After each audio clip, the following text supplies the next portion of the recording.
I believe that I am the best person for the job of President of the United States. My unique talents give me the ability to be assertive and diplomatic at the same time. I'm a person who will spike the conversation, who will get politics rolling and stimulate new questions and new answers to our current political dilemma facing our nation. I believe I have a keen understanding of the economy and how to improve where we're at relative to other nations around the world. I believe that our goal at America's Third Party was to create a very strong platform in which would propel the American people forward with new opportunities and a new possibility of creating a better nation, a cleaner environment, and less war.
I believe that I am the best person for the job of President of the United States.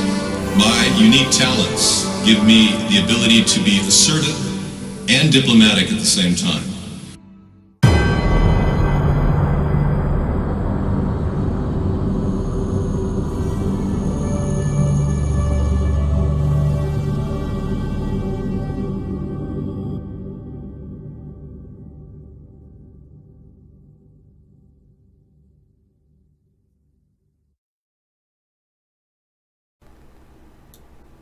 Good evening, everyone. Welcome to America's Third Party and Sustainable Saturday. I'm David Sponheim with another great show ahead. We got 4 hours of recorded show ahead of you. So we record these broadcasts every single day and we upload them to YouTube.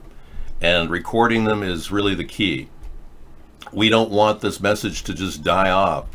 Now, we used to have a live show on YouTube, but it got kicked off by gang stalkers. That's how serious these people were to try to kick us off, and YouTube didn't listen to any of my disputes about how I've been gang stalked. They refused to take any of my statements. And what little communication they did have with me prevented our live show from going on. So I record these every night at 2:30 in the morning or 2 in the morning when we finish our show. We put them on YouTube. So you can always catch them by going to our flagship website, coolrock.com, and click the upper left side button. You'll see our shows dating back 9, 10, 11 years I've been doing this. Now, we are against the Zionist takeover of our country by very powerful, wealthy people. And if you've always wondered who is behind all of this, it's really a consortium of families that have global money beyond any of our imagination. The difference is we have a tremendous amount of people watching us, not only here in the United States, but all over the world. And they really want a chance to get ahead in life. A little bit. Not a lot, just a little bit. Just a chance. And the people that run the world don't want anyone to have a chance. They control the monetary system. They handle all aspects of it. In fact, our Federal Reserve is owned by a consortium of people connected to the Rothschild family. They own 160 banks around the world, the Rothschild family does. And the oligarchs that are related to the Rothschilds are all in charge of people like Vladimir Putin, who, by the way, is a very greedy guy. He is. He was groomed to be a greedy guy, and he's a greedy guy. He has about $200 billion. It makes Trump, his $3 billion, look like chump change. So what they do is they mold and control these guys to do whatever they want and then they control the narrative of the world itself. Now, their goal, the richest people's goal, is to control the world, have a new world order. And they've even got Democrats saying, oh, well, we need global authority. Despite all censoring against this centrist message that I bring you every night, we are making headway against these corrupt two parties. The left and the right are both controlled by Zionists. Look at Biden. He openly admits to being a Zionist, and he's not Jewish. Look at Trump. He's not Jewish, but he's an Ashkenazi, and he definitely is a Zionist. He supports everything Israel does, no matter what. In fact, he's even claiming he's putting together a brand new discussion with Netanyahu to fortify their relationship. Now, we're never going to have a dialogue on world peace as long as we take sides. As long as America takes sides, we're never going to open up a new dialogue. But Trump touts defense treaty discussions with Netanyahu days before the Israeli election. So Netanyahu's trying to maintain his political life and doing it by forging deals with Zionists here in the United States. As you know, I will never receive any money from AIPAC. I don't endorse the American Israeli Political Affairs Committee. I'm sorry, I'm just not part of that group, and I don't support Israel controlling our destiny. Now, if we're going to make any headway with relations with other countries like Iran, it's not going to be from threats. Now, Pompeo is doing it again. He's threatening yet another thing is going on. He's claiming Iran is targeting the Saudi Arabian oil fields. He made allegations a month or so ago about oil tankers being attacked. None of it was substantiated. Not one thing out of the Trump's cabinet can be substantiated. Whether this is true or not, it's like Trump just wants to have a war with Iran. Well, guess who else wants a war with Iran? Israel. They want everyone around them who's a danger to them to be disposed of. They don't want enemies. Well, I'm sorry for Israel, but they're going to have enemies unless we can get to the table and discuss world peace. Now, what I will require of Israel as president will be for them to sign the Nuclear Non-Proliferation Agreement. Yeah, that's the only way we're going to get this thing under control, the Nuclear Non-Proliferation Agreement.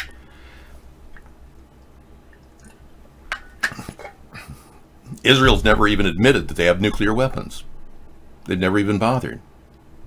We're still letting them lead the dialogue. Trump can't even get them to sign the Nuclear Non-Proliferation Agreement. And technically, if they do have nuclear weapons, which many people around the world believe they do, we seriously cannot give them any money, $3 billion a year, unless they actually agree to sign the Nuclear Non-Proliferation Agreement. So it's essential that Israel gets back to the bargaining table and Iran gets a fair shake and we relax economic sanctions against Iran. As you know, it was my idea to cancel the treaty with Iran because I felt it was forged out of greed, that Barack Obama and John Kerry were working for their own favor, trying to pad their own pocket. And just last week we found out that Barack Obama is actually in Iran, visiting, trying to teach them strategies to deal with our U.S. foreign policy. Can you imagine? And if I were president, I would charge Barack Obama with a violation of the Logan Act. He can't do that without Trump's approval, but he's doing it anyway, and so is John Kerry. So something's not right there. Those guys are invested in Iran. That's not right. They should never have forged an agreement to give Iran a nuclear weapon and $155 billion in cash and credit, and then left us hanging. So I'm glad that Trump did follow my recommendation of not signing the treaty with Iran, but I also said not to impose economic sanctions like he's doing. And that has fouled everything up. Trump's all or nothing attitude has pushed us to the brink of trade war with China. Japan is having problems. Their tankers were held in the bay and targeted, and they're being told that Iran attacked them, and they can't prove that. So we've got a lot of problems with our country's foreign policy. And we're not going to navigate out of it with the existing two-party system. We've got to lose that and open up a brand new, almost an olive branch of peace with a third party. A brand new start. That's the only way out of this. Any other manipulation by Donald Trump for his own personal gain is only going to lead us in the wrong direction. How much of Donald Trump's relations with China depend on his loans to China, which he has over $650 million in loans to China and other countries near there? He owes $1 billion to Deutsche Bank, and it's underwritten. We found out this last week. His loan to Deutsche Bank is underwritten by the Russian oligarchs, Donald Trump's loan. So he's not the rich guy you think he is. He's just a guy who likes to promise people things and say whatever they need to be told in order to get more money. And that's not a president. That is a complete pariah. So we've got a big problem, and Trump is not being addressed properly by the Democrats. They should be pursuing impeachment. This is insane that we're sitting here wondering, oh, wow, Russia just attacked us or in our elections, and Trump is not involved in any way. No, except he is. And Mueller admitted that Trump knew all along that Russia knew that we're going to rig our election. Mueller just said that. He said that Trump knew all along that Russia was rigging our election, and he never told the FBI. Never lend or be a borrower. Yeah. No, my teeth are never getting crooked. I was born with in a family that didn't have braces for me, so I didn't get braces on my lowers. I'm more than capable of getting press-on veneers for my lowers, so don't worry about it. That's what Biden has. He has his uppers and lowers. Thank you. No, CNN and MSNBC are following my lead. They're not in any way like me. I'm way better at addressing Trump's fallacy government and his administration than they are.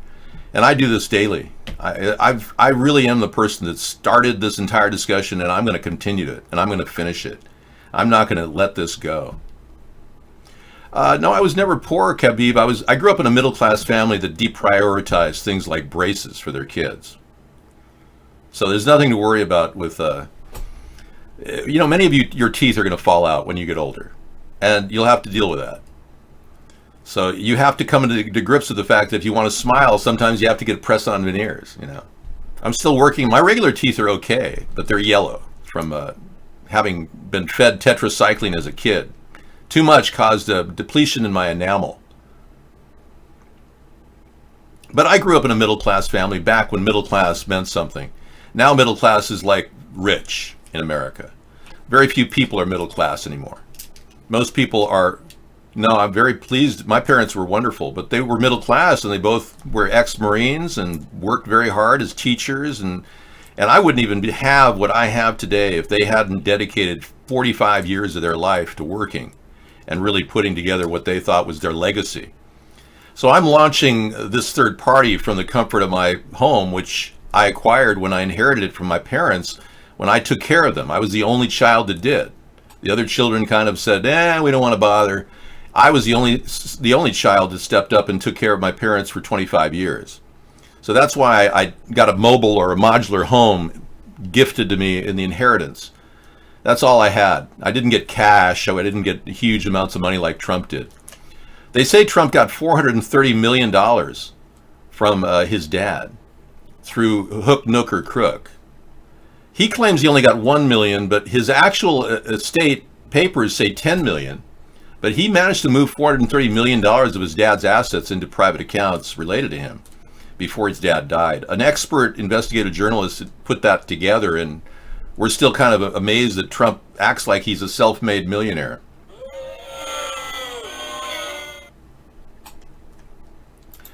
I did the right thing, and I feel good about it. My parents both had a very good life up until the end. Their biggest problem was living, I think, in a tumultuous time in Los Angeles, California. I mean, I grew up 35 years in my life spent in Los Angeles, and it was the worst air pollution on the planet for the many, many years that I lived there. I can remember growing up and breathing deeply and then having my lungs hurt because the smog was so bad in LA. They say people that grew up in LA have about a 15% reduction in lung capacity. So my parents didn't live beyond the average age of life, but they lived a full life and a rich life, and they got everything they wanted done, and they felt good when they passed. It wasn't like they had a bad time.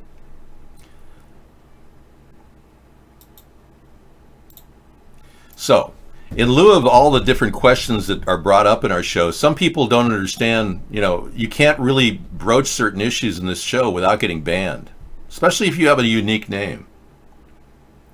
Yeah, Trump claimed he turned a small $1 million loan from his father into his huge business. That's just not true.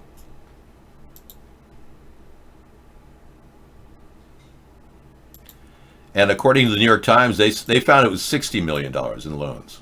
So Trump has just been lying all along. He said he had $10 billion. You can go right now to his wiki and it'll say Trump's net worth is $3.1 billion. So he lied about his net worth too. He's been lying all along throughout the entire past 3.5 years. Our president lies incessantly. Scaramucci said, thank you. Scaramucci said that Trump enjoys lying. It's fun for him. And I agree. I think Scaramucci's spot on. I mean, you know what I like about Scaramucci? He's not afraid to get in your face and tell you what he thinks. I like that about him. Yes, I am using avocado shampoo, yes. I consider Scaramucci one of the guys I'd put on my team. Absolutely. I'd bring back H.R. McMaster. I thought he was spot on in a lot of his decisions. I'd certainly invite John Kelly back, as well as, General Mattis. I think a lot of those guys were top quality, and certainly if they want to perform any longer for the presidency or for the administration of the future, I'd certainly invite them back. Trump turned his entire administration into a musical chairs. He's turned everybody into a dancing musical chair. And he's got everybody acting Secretary of Commerce, acting Secretary of Defense, acting Chief of Staff, Mulvaney. They're all acting. And last week, the press said, hey, why do you have all these acting people? He says, oh, I like acting. Oh, acting is good. Yes.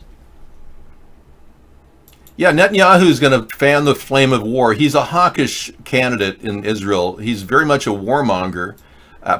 He started the Likud party, and now he's fanning the flame of war right before the election to show, they need a strong leader. This is predictable. Israeli Netanyahu warns wide-scale war. Benjamin Netanyahu declared it is possible Jerusalem may be forced to launch a wide-scale military operation against the Islamist organization in the Gaza Strip, even before Israel's upcoming parliamentary elections, scheduled for next Tuesday, the 17th of September.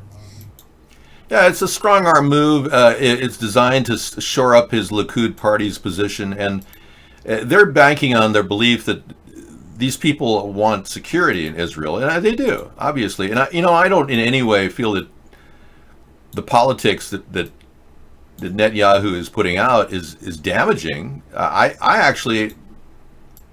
don't dislike Netanyahu at all. I don't dislike Jewish people.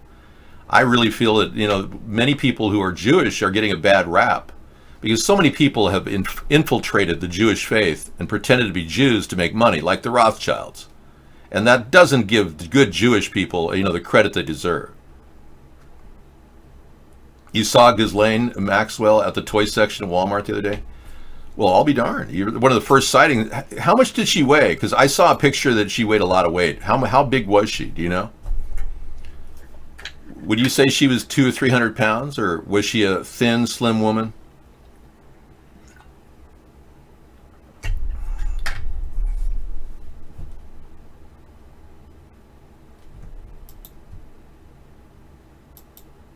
Yeah, Donald Trump likes young women. It's pretty obvious. And I'm not here to rag on Donald Trump and his adulterous behavior. I'm sorry that he hasn't publicly admitted that he was involved one day with Stormy Daniels. I mean, it's pretty obvious. He paid her $130,000 according to Rudy Giuliani. You don't pay a woman $130,000 you didn't, have a one-night stand with, at least. He did it without exposing it to the FCC, which is a gross FCC violation. FEC violation. Federal Election Commission. Trump has never admitted his relationship with Karen McDougal, and I don't know who's paying her right now, but I was expecting a book out by now. I mean, I'm really shocked Karen McDougal hasn't published a book yet. She spent 8 months with Trump in an adulterous relationship, according to her. So, again, Trump has never admitted any of his malfeasance, except that I guess Giuliani admitted for him that he did pay Michael Cohen the money that he had forked out to Stormy Daniels. I have a feeling Donald Trump is one of these cash-only guys, kind of how the mob works. So there's not a lot of cash you can hold on to and look at. So there's no paper trail to what's been going on. Manafort's second trial never happened. Mueller dropped it, which means that was the trial that would have shown the Russian oligarchs buying Trump properties at double or triple what they should be paying. And that never popped out in the press. So they're dropping that too, because I think the people that are putting or keeping Donald Trump in power really want to protect him. I believe that Mueller works for the deep state and did so and backed off completely, throwing all the blame on Roger Stone, that he is the email guy, when there's no evidence Roger Stone had anything to do with the emails. And Mueller only did that to redact 9% of the 448-page documents that were the most sensitive, that would have shown that Donald Trump was a complete and utter criminal and felon. So Mueller soft-sold that. Basically, now we're looking at a complete stonewalling by William Barr, the Attorney General, and he should recuse himself from the case because he had written a letter to Rod Rosenberg asking for Michael Flynn to not be investigated. Now, Michael Flynn, it turns out, after investigation, was a Russian agent. That's pretty serious. So William Barr, our Attorney General, really should recuse himself there. And as far as investigating Epstein, William Barr should not be investigating Epstein. His father, Donald Barr, was actually the guy that got Epstein his first job teaching young girls at Dalton Prep School. I mean, that's pretty implicating the Barr family. We cannot have Barr defend Epstein. No way. So he's the one who's supposed to be instigating an investigation into this cover-up and the whole prison thing and everything, getting no traction there. You'll never see anything out of William Barr. He's working for the deep state as well. So Mueller is working for the deep state, Barr is working for the deep state, Comey's working for the deep state, Lindsey Graham is working for the deep state, and Mitch McConnell is working for the deep state. As far as all the other senators and governor, everybody out there, I can't really say, but the core element of the most important hierarchy of our government are working for the deep state. And who are these deep state people? They're, like I said, Zionists who want to control our country through blackmail. And Epstein came in with all kinds of dirty pictures and film of politicians that he could use against our politicians. And in that process, Epstein is an intelligence asset, just like Labor Secretary Acosta said. So they can't let Epstein get away, so they had to give him send him back to his island. And they couldn't kill him because no doubt he had some sort of a method by which he could release this information internationally and make a huge stir. So a lot of this information is power, and Epstein has got a lot of information on a lot of people. And he's still down the island. We saw him there, August 30th. All right. I'm not a lawyer, man. I don't contend to be a lawyer. I'm just a person with a high IQ who can read all through all of the BS and the mire of propaganda and disinformation. Normally we look at it on TV and go, huh? I don't want to hear the news, man. I'm tired of the news. I know more and more people that vote for Trump or the Democrats that just don't want to hear the news. They just decided they're going to vote for the Democrats or the Republicans, and they don't want to hear the news.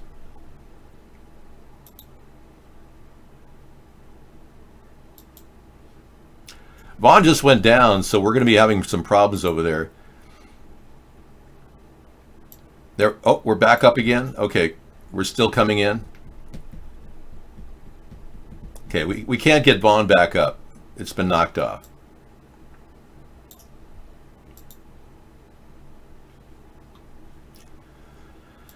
Hey, you don't have to agree with me. I'm just telling it like it is. We never saw a picture of Jeffrey Epstein's dead body. Yeah, the Vaughn chat won't load at all for anybody. It just went down. We saw it go down live as we were watching the show. Yeah, their chat servers are being knocked down. It's got an unresponsive script. They might have just pulled the entire show because they don't want anyone talking. Remember, the people that are out there controlling the message really don't want a third party. The last thing they want is a third party. They want to shut down everybody who's coming up with a centrist solution for America. And we're one of the only ones that have been doing this for a long time. So they're going to do everything they can to shut us down as we head toward the 2020 election. Okay, let me take this opportunity to bring you guys up to speed as to what I have and how I've constructed a simple way of viewing our show. That's right. Check out Cool Rock's online community. Fun and free. Yeah, I've got a pretty good collection of music stuff that you can play, games you can play on here, and I've really made it simple for all of you to play around with this page if you want. In a world where bass rules the planet and its inhabitants worship sound, two superpowers collide. We bring you a nightly soundscape of incredible music. Join us at coolrock.com and watch Virtual Chat, great music, and interactive news links.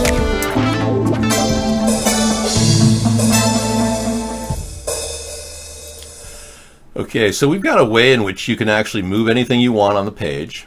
All these boxes, you just grab with your left-click mouse and move them around. We've got links to Scissor Fight's music here, and you can record a song on this channel, which is pretty cool, Vocaroo. Vocaroo gives you the ability to record music on the internet. You've got a song lyric generator here, which gives you the ability to create songs like this one's set up to play an REM style song.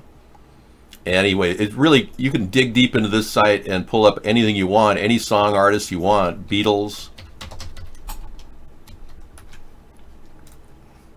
Yeah, here's a Beatles song lyric generator. You click that, and this tells you how to create a song that sounds like the Beatles with your own words. Isn't that cool? Anyway, we've got down here a Piano Genie. You can play piano on your keyboard by clicking that button. It activates your keyboard.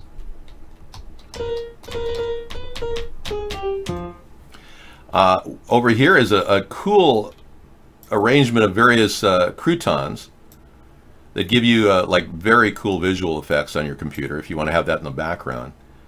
And you can also, yeah, here's one that's pretty cool. It lines up all these beads and then you manipulate it in a 3D area. And then it breaks into another square.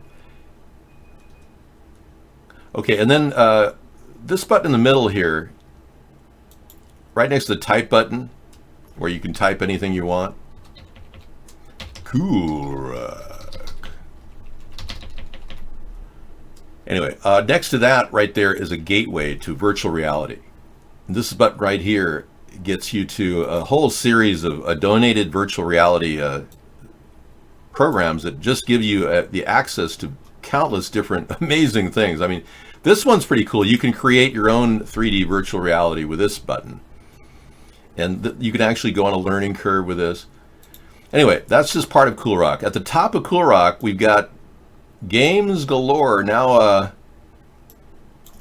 you can play NES games. This is a link that Misanthropy sent us the other day. You can click that and go online and play any game you want.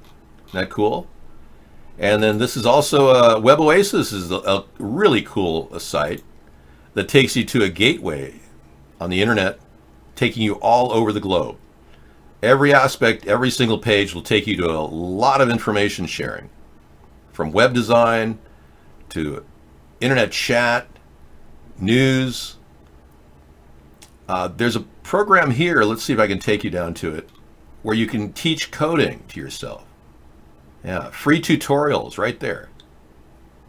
Isn't that cool?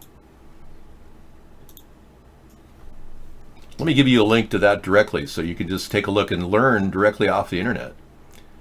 Okay, so we're still down at Vaughn, but we're waiting to come back in. Netanyahu's threatening a potential war in the Gaza, a wide-scale war, taking out the any weapons that the opposition, Hamas, might have. So anyway, Coolrock is perhaps the simplest way I could help you with chat. Now, if Vaughn's down for good, which I don't think that's the case, but they've had problems with their chat program before. If they're down for good, I'm the only channel down? Really? Let's see if it'll pop up again. Okay, we're the only channel up, down. Yep.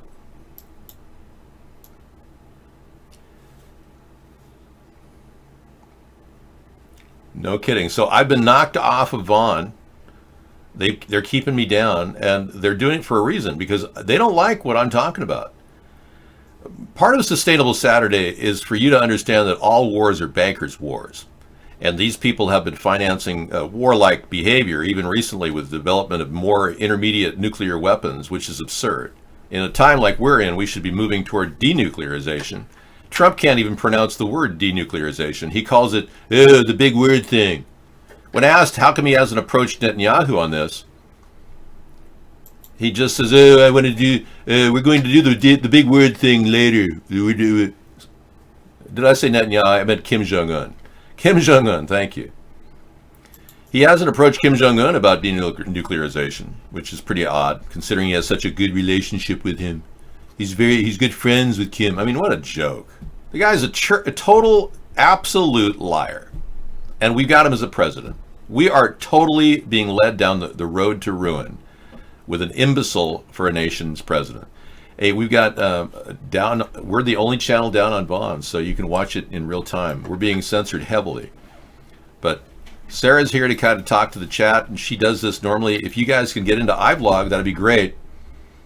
We are, for some reason, not being seen on Periscope. So let me get over to Periscope and open that chat room up as an alternative. Okay. This will be an emergency chat. Yeah. Emergency chat room, we'll call it. Emergency chat room, I just call it Election 2020. Okay, Election 2020. ATP 91419. Okay, we'll have an alternate channel for you in just a second. There we go. And I put it on like... Yeah, put it right over here. What's that? Yeah, okay. Yeah. Okay, we're going to open up our chat room over there now.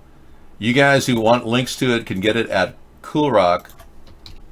You can also check us at Third Party.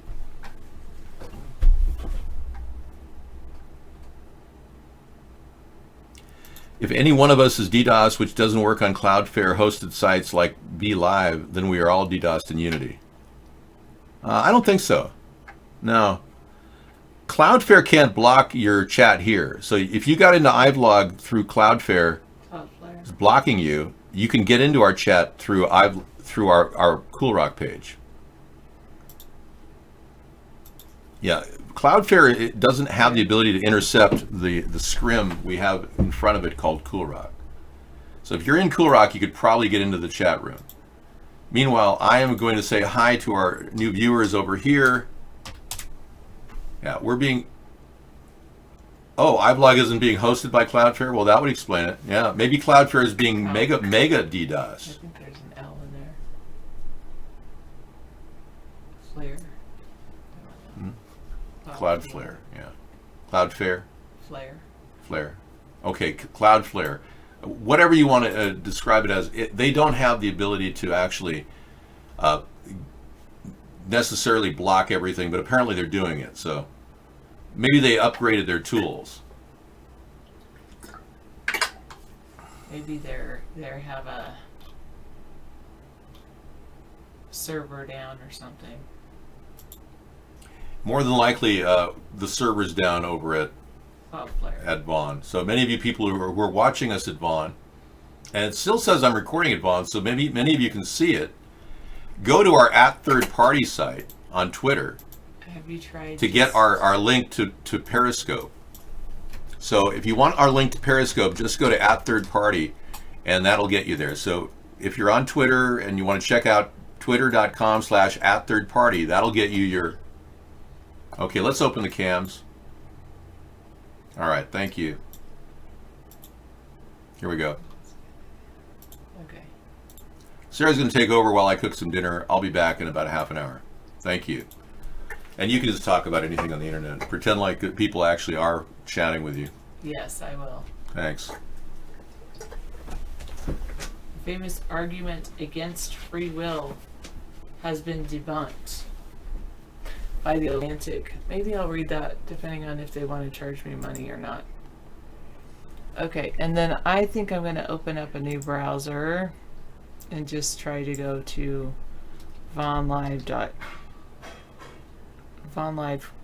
directly instead of through Cool Rock. I know David would say something else, and I'm going to take this and put it down so it's not on top of my head. I'll put it up here so it's not on top of the ads if you actually are seeing ads. And then I'll see if my video's on. It does look like definitely the chat part is off. I'm going to go off of Vaughn and back on Vaughn. Sometimes that helps. Sometimes it doesn't. I'll put this up here for now so I can check it every once in a while. Alright, hello. So, KY, Kentucky person. David said you had this like horrible story about where your name came from and why you have your name, your username. I was going to hear it from, maybe I would hear it from you rather than, I don't know. It just seemed pretty far-fetched, but it could be true, I suppose.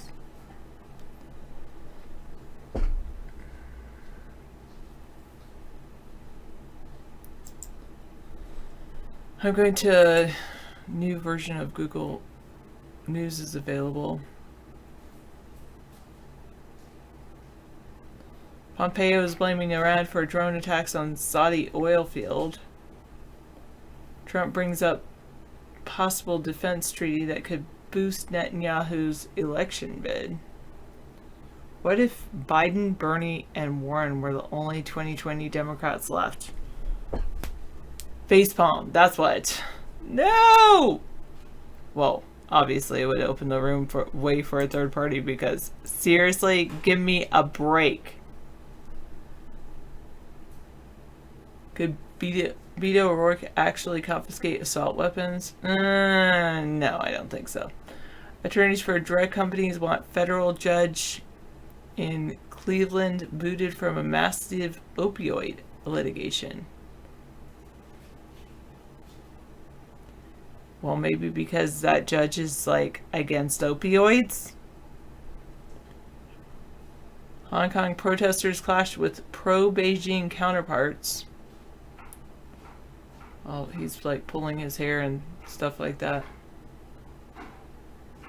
Holder cautions potentially prosecuting Trump after the presidency.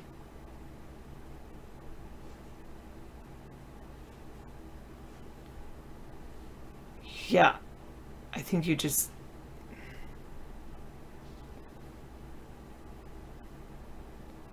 "19% of Americans are considered upper class. Here's how much they earn."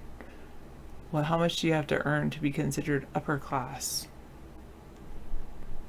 Let's see if it'll let me get into that one. Some of these always charge me a fee, or try to charge me a fee. It's all true. Alright.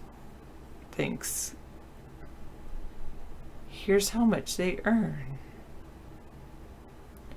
The median income of that group was $187,872 in 2016.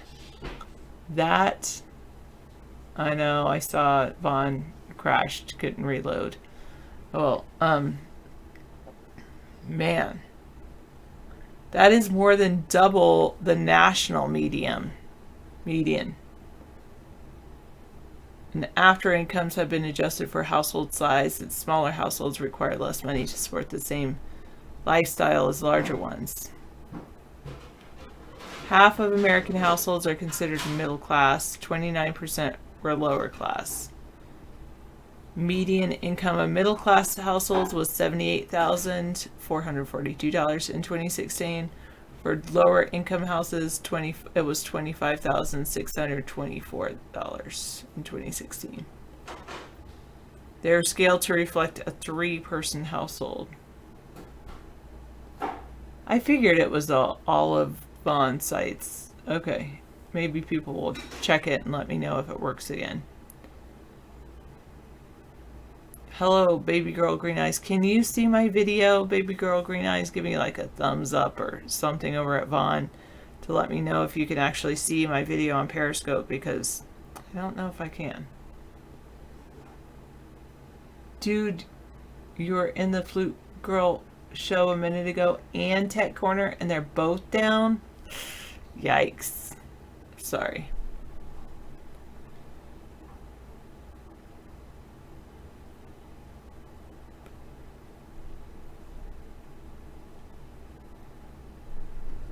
All right, now I'm going to go look at the Atlantic article. A famous argument against free will has been debunked. I was just relaxing in the bathtub, so no, I'm not sick. Oh, they worked? It was only my show that didn't work? That's weird. All of them work except mine? I guess Mark has finally decided to censor us. Knew it was going to happen sooner or later. And it crashes Chrome. Maybe we should try another browser besides Chrome.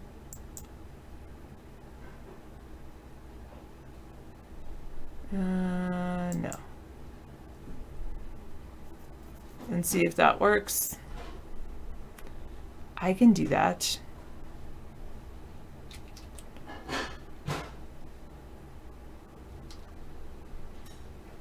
Well, let's start with the pop-out chat on another browser.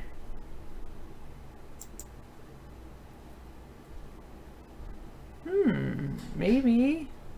It seems to work on. Yeah, okay. So the pop-out chat is working on the Opera browser. Let me see if my actual site is working on the Opera browser.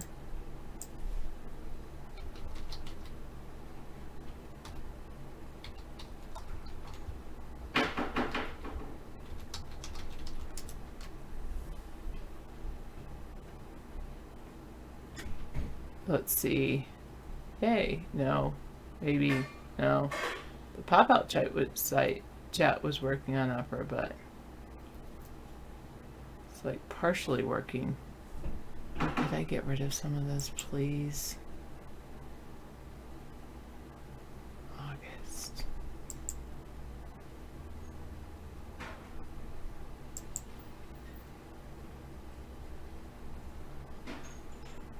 Yeah, I'm getting rid of that one.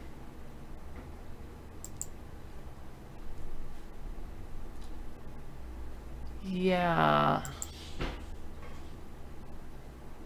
Oh, I'm getting rid of that one too. Sorry, David.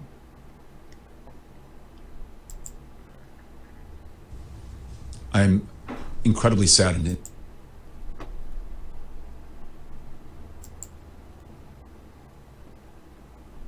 Okay. Well, let me try that again.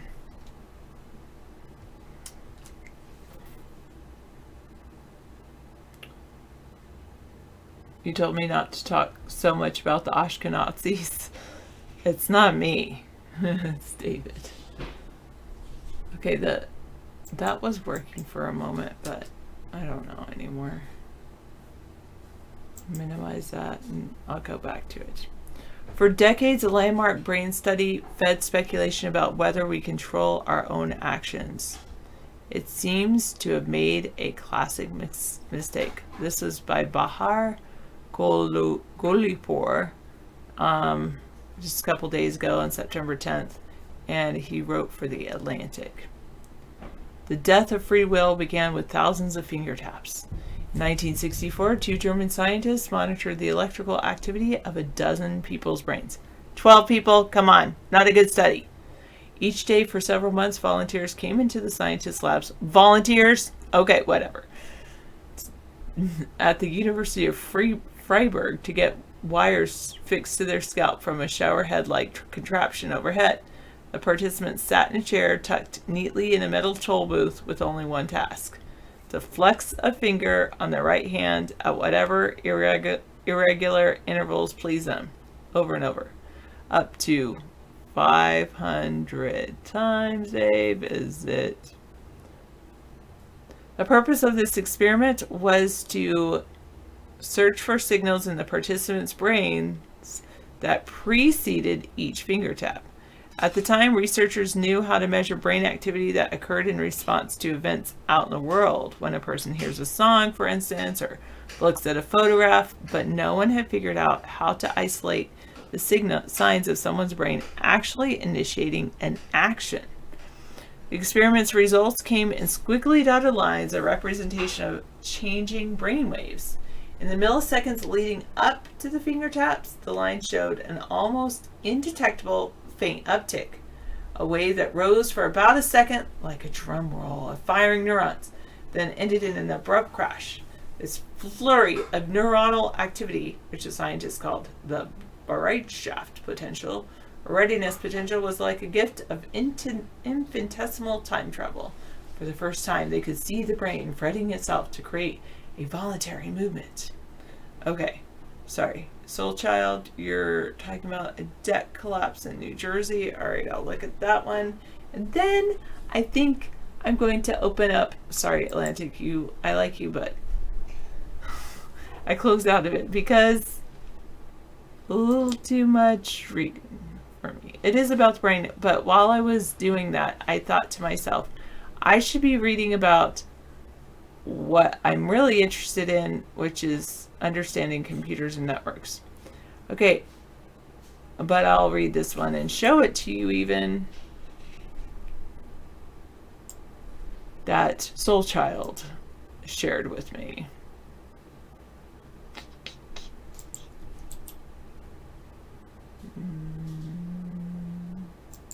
Okay, one moment.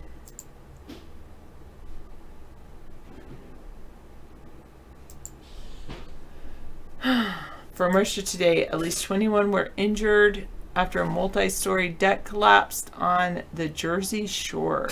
And they have photos. Oh. Photos of tragedy. How original.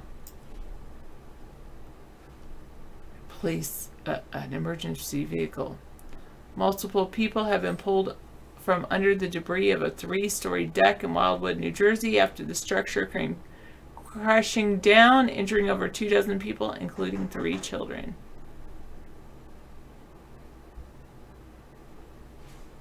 Some kind of deck. Wow. 20 people were trapped after a balcony collapsed.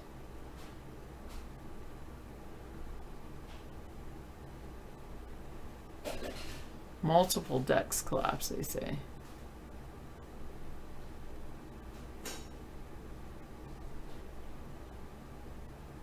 The incident took place amidst the annual New Jersey Firemen's Convention, just after a colorful firefighters parade in the city wrapped up.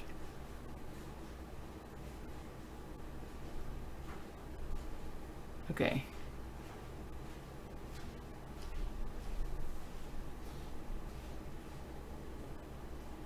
Ha ha, Alfred Newman. But I don't have on that awesome shirt from yesterday, so there we go. I am going to move on. Yeah, it's just a black screen on Vaughn.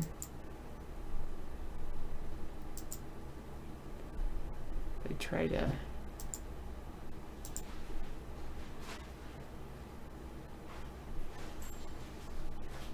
At least on here I get something.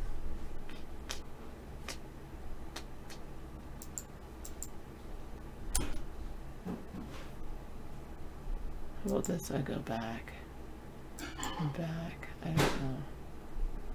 Forward. Here's the pop-out chat. The pop-out chat, I was able to say hi. I love me.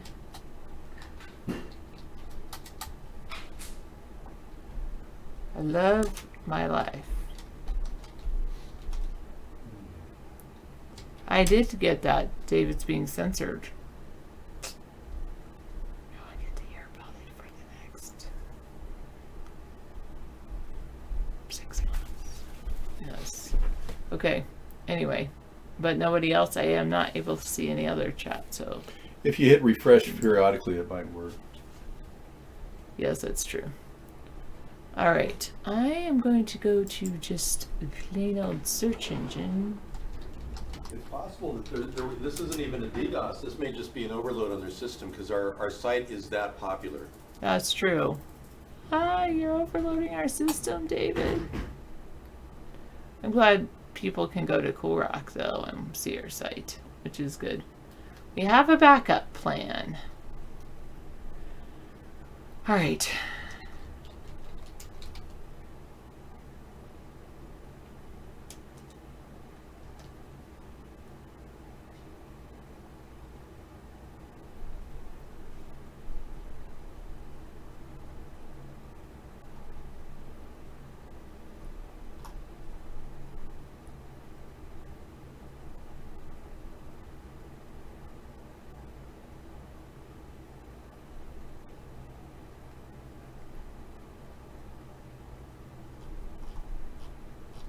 Learn how to network. I'll say that.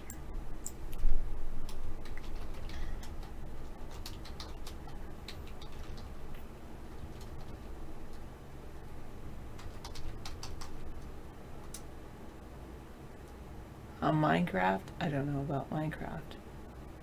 In Node, in CS, in Python.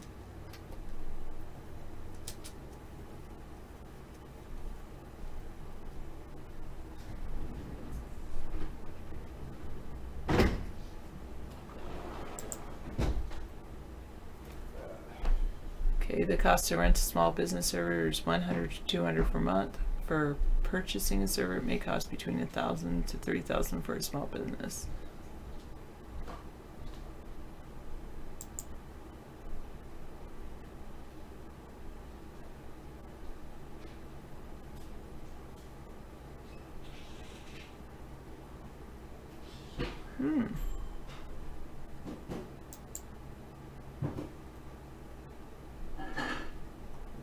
This looks good. Instructables. I'll go back to.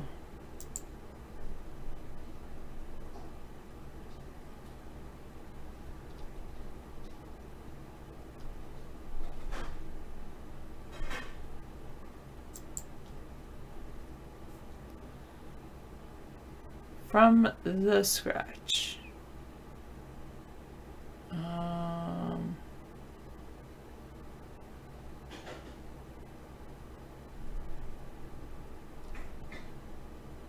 Sure.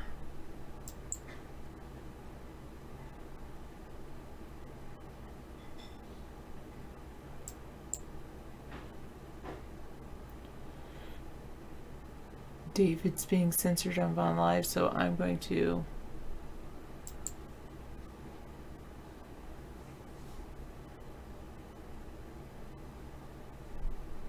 create an account on Medium.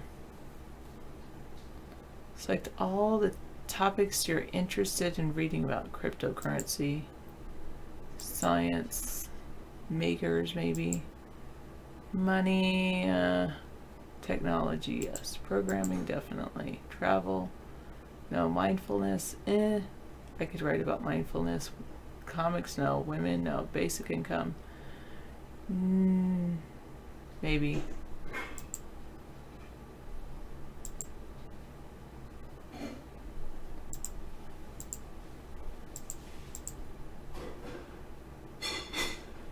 All right. Oh, I'm doing this. Let me show you. I'm signing up for a site.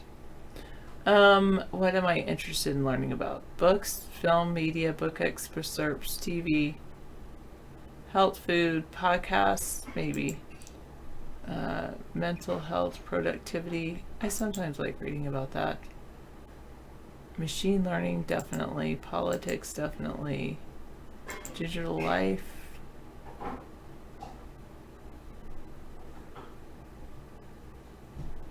Future, biotech gadgets, social media, startups, artificial intelligence, all those. Cybersecurity, yes. I'm sure marketing, why not? Cannabis, why not? JavaScript. Start reading.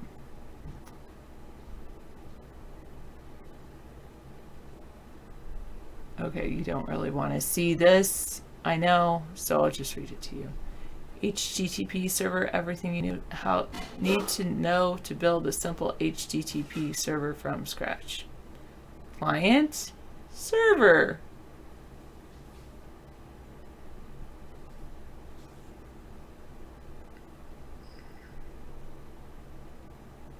This was written a year ago, so, might not be the new one. Vaughn works now. Let me refresh this show.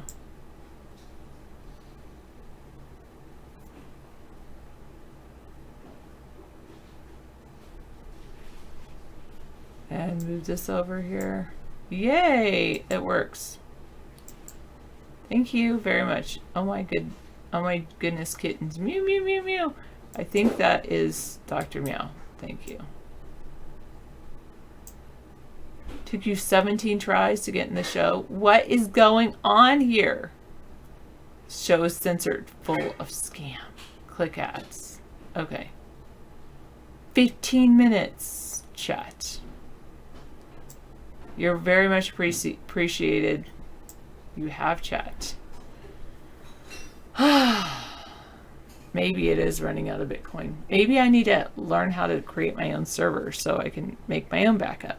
That's what I'm doing now. David said I can talk about anything I want to, but I really need to do RTMP servers, but I think I'll start with an HTTP server. So then I can learn that and then I'll move on. All right. Every website we visit is run on an HTTP server. Hypertext Transfer Protocol.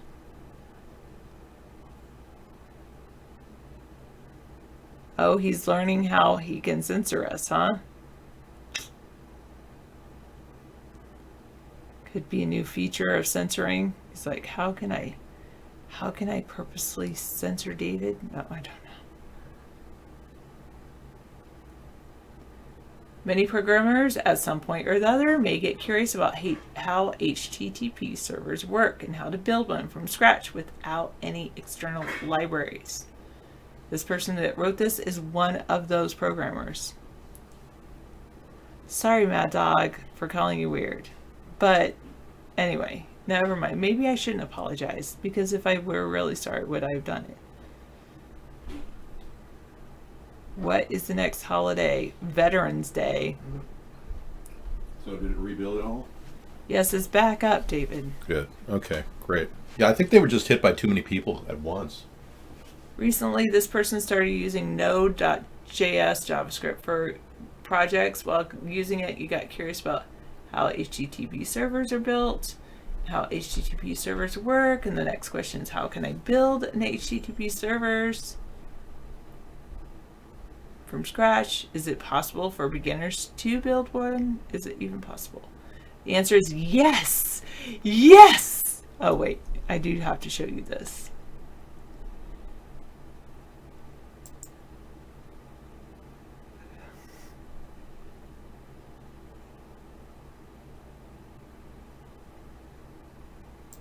That's a good question. Bangalitis says, Sarah, why are all of our holidays related to some kind of war? Hey, McDundee, can't we have a hot wife holiday for a change? Good point. Or a peace holiday? Okay, where do we start from? First, we need to learn about what is OSI. Open Systems Interconnection Model is a conceptual model that characterizes and standardizes the communication functions of a telecommunication or computing system without regard to its underlying internal structure and technology. Its goal is the interoperability of diverse communication systems with standard protocols. The model partitions the communication systems into abstraction layers. The original version of the model defines 7 layers. 7 layers, okay. Got in. What happened to the channel?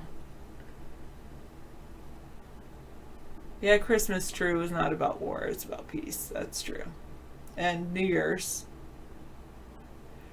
You had to use a different IP username? I just waited. Yeah, Deke says Vaughn got hit. And Dr. Meow said It's not censoring, it's how history works. Yeah.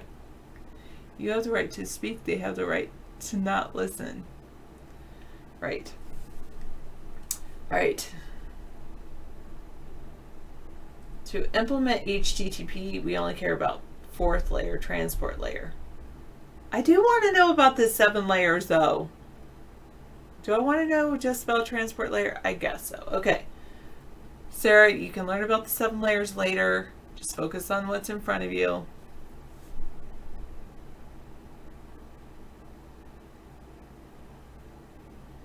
Oh, has David been IMing too many people? I'm just kidding. I don't think he IMs anybody. Transport layer. I think Mark just tries out all his new features on our page first.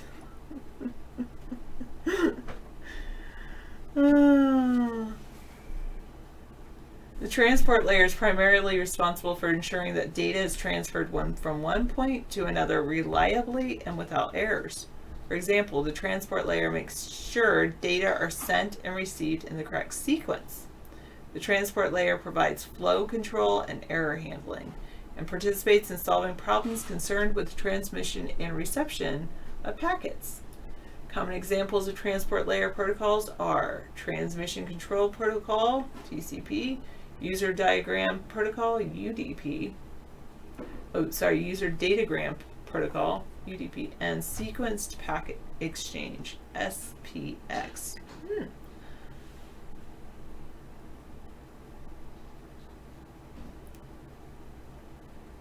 You're on Cool Rock, something showed up, Flash player issue, a fake one, and he said stop running it. Weird. Okay. In transport layer, we mainly use transmission control protocol to implement HTTP server. We can also use user datagram protocol to implement HTTP server, but many don't use it. The reasons for it can deviate from our main topic of building an HTTP server. Really, I don't know if I want to build an HTTP server or an RTMP server. Is there a difference? There is a difference, but anyway, moving on. In short, from RFC 2616. HTTP communication usually takes place over TCP IP connections. The default port is TCP 80, but other ports can be used. This does not preclude HTTP from being implemented on top of any other protocol on the internet or on other networks. HTTP only presumes a reliable transport. Any protocol that provides such guarantees can be used. The mapping of the HTTP 1.1 request and response structures onto the transport data units of the protocol in question is outside the scope of this specification. It stopped the chat. It had to clean the browser cache cookies on HD. Huh, that is weird. Queeks. Sure, chat room celebrity. The Russians did it. So, although it doesn't explicitly say so, UDP is not used because it is not a reliable transport. The famous HTTP servers are like Apache Tomcat, Nginx, etc. are implemented on top of TCP. So in this post we will just stick with HTTP server based on TCP.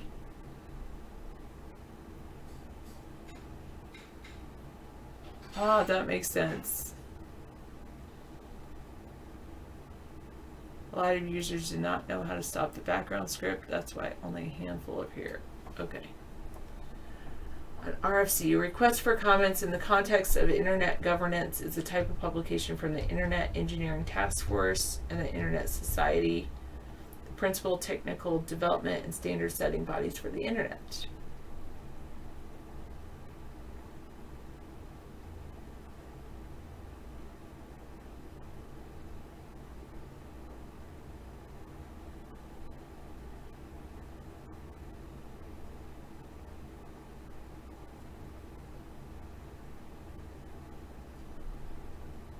Oh, maybe I should just go to the RFCs. List of our RFCs. Well, partial list of RFCs. There are over 8,393 RFCs as of May 2018.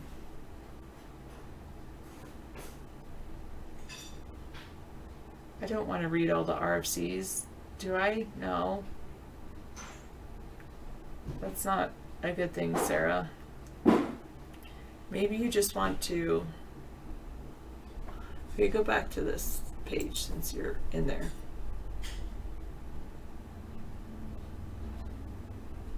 HTTP 1.1.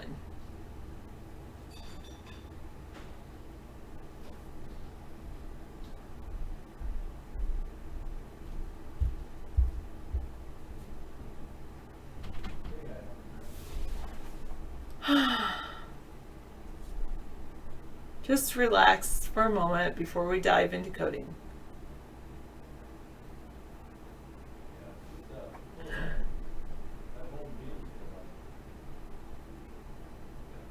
First, we need to implement the transport layer of HTTP, that's TCP. C language will be used for the coding part. The reason for using C language is because it can be used with any programming language like Python, Java, Swift, etc.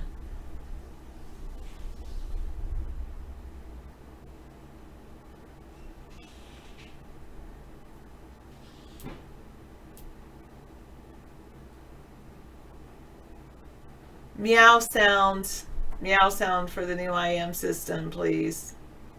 Meow. And I don't want my Amber's meow sound. That is actually irritating. She's more like meow, meow. That's how she meows. I love her, but it's irritating.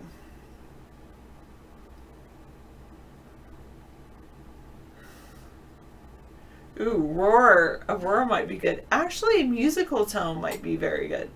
Or a harmonica sound. Ooh. Or like one of those, you know, those dang, dang, dang, dang. How about you could choose? Like you could have a menu of options.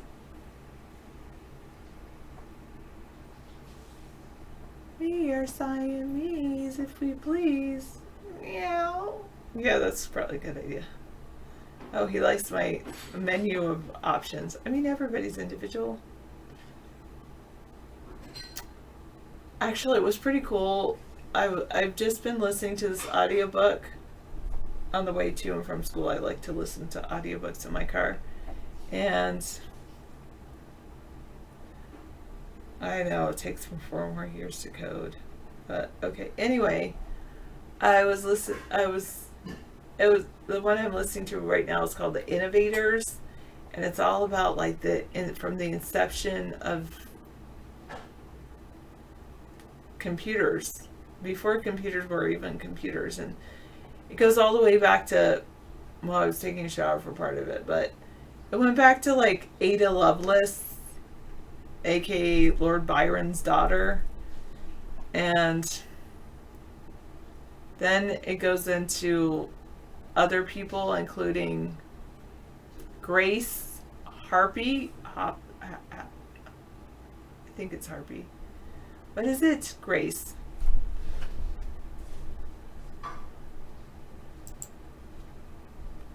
I know nobody's here because my site, this particular channel was shut down for a while when we first started doing it.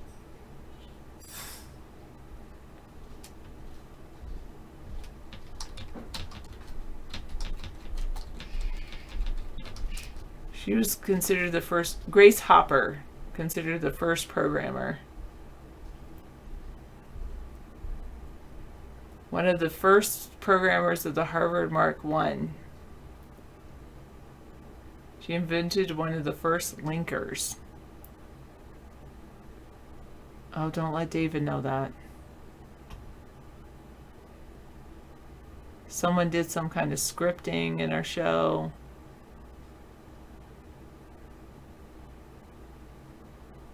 Okay, Deke, thanks. Some kind of bad script was running in the background on Cool Rock. Yeah, that's pretty cool. She was buried in Arlington National Cemetery. Coolness, Grace Hopper. You'll be pleased to know that I'm actually trying to read about programming. Not that I'm like always intimidated, like, oh, C language, great, now I've got to go learn C language. And Python, and Java, and Swift, and all those others.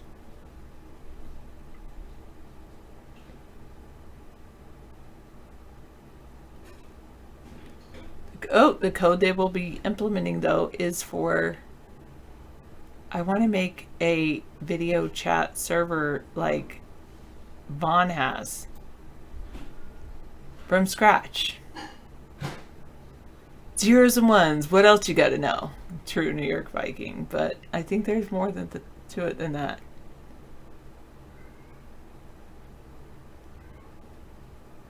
Ah.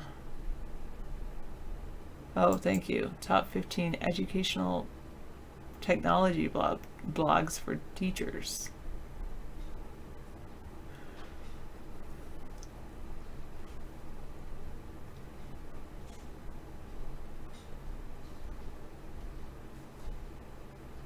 I do like that view pure. I always forget about it, but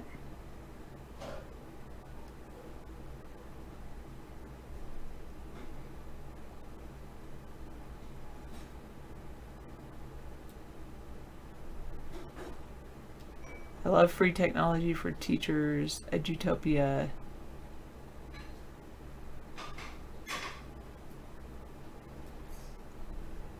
Okay, that's a cool site, thank you.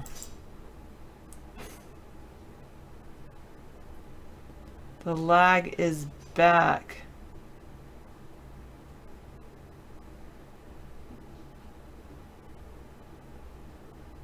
No, Mark is not closing anything down that I'm aware of.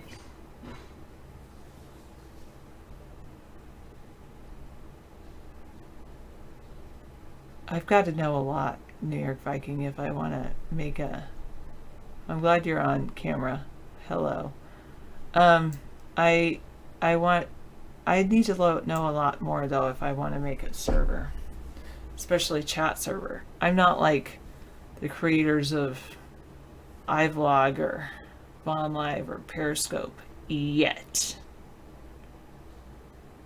It's kind of crazy to me, like, that, you know, people think, oh, once you turn older, you're not being able to do things, not being able to code or something like that.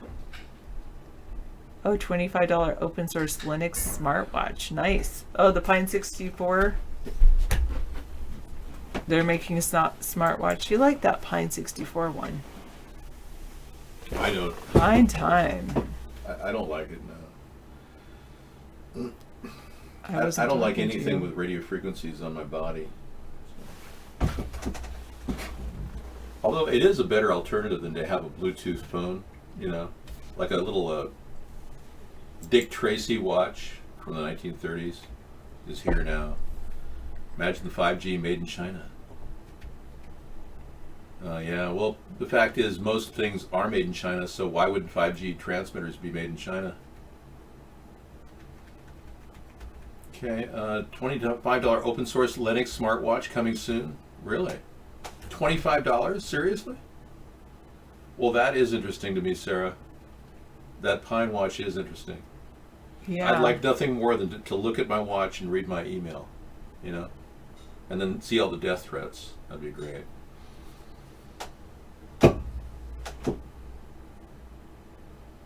You know, I don't care who's the official leader in 5G. It's still unsafe.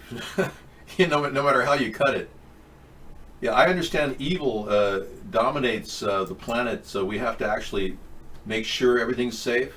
Yeah, thank you. Yeah, it's radiation, man. I'm telling you. $25. It's not that big of a deal to have little RF frequencies on your hand for $25. Exactly. I agree 100%. That is hilarious, though. Yeah, it is. I don't want any RF frequency anywhere near me. Wait, it's only $25? I want it. I want that. 5G is horrible. Wait, I can stream while with a camera on my head? Yeah. 24/7? 24/7? I want that. I want that. Well, I'm thinking it's on my extremity. It's not near my vital organs like a cell phone that you're carrying with you all the time, or a laptop sitting on your lap causing nothing but RF frequencies to radiate through your body. I mean, those are things I'm concerned about. But putting it on my wrist, I'm not that concerned about it, you know? It's peripheral, man. You know? So yeah, I consider a $25 Pine watch for Christmas. Be a lot cheaper than anything more expensive. A Chernobyl smartwatch? No. That has radiation on it. Now, it doesn't just emit mild RF frequency radiation. Well, it's safer on my wrist because it's not really radiation. It's an electromagnetic field. You're confusing that with radiation. Poor guy got gonads fried at Chernobyl, and now all he can talk about is radiation. He's like addicted to the discussion of radiation. Oh, poor guy. I mean, just go ahead and have some testosterone injections or something so you grow some, you know what. Right. Thank you, Sarah, for coming in. And dinner is on the stove, ready for you. Have as much as you want.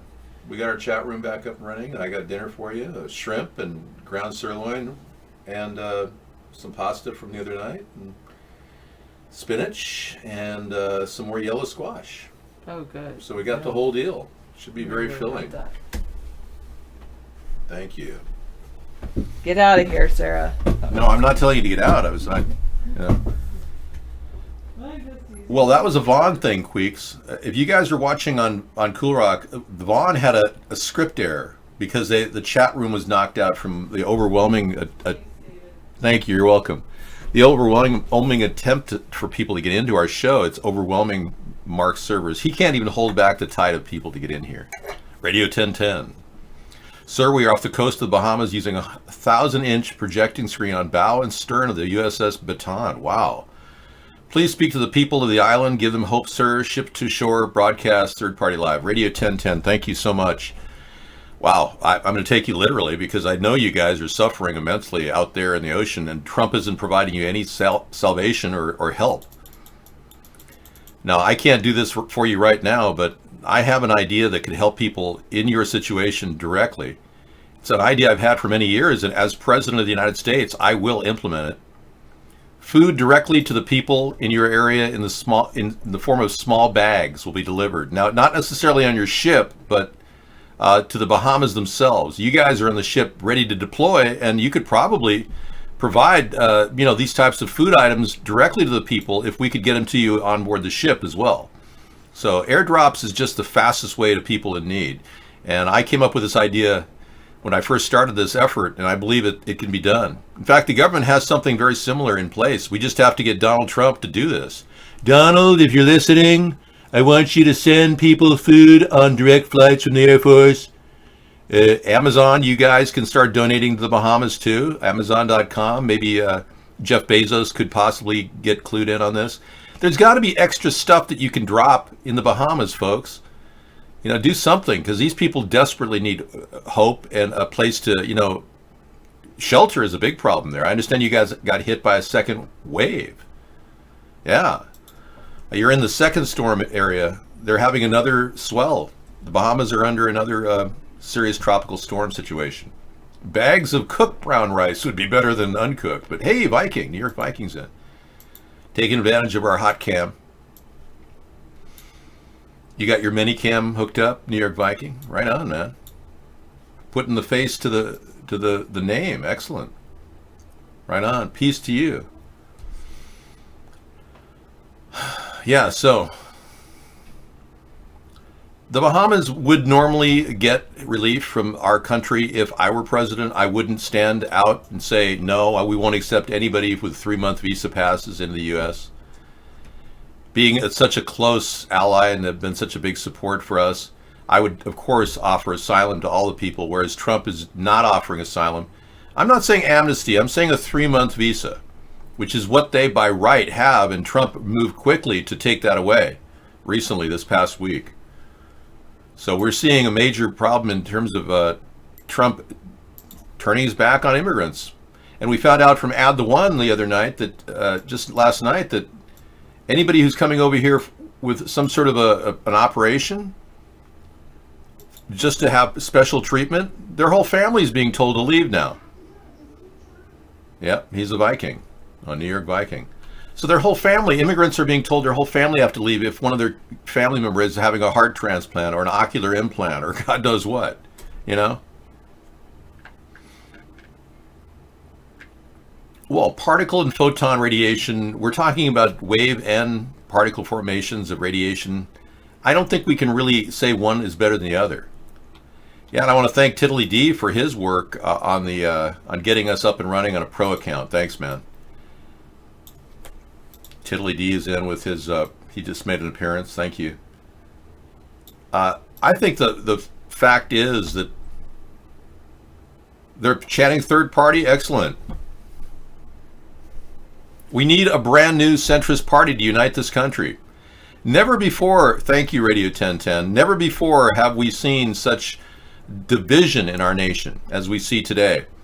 And one of the problems is there's all these roadblocks that they're being thrown at us, like gun control.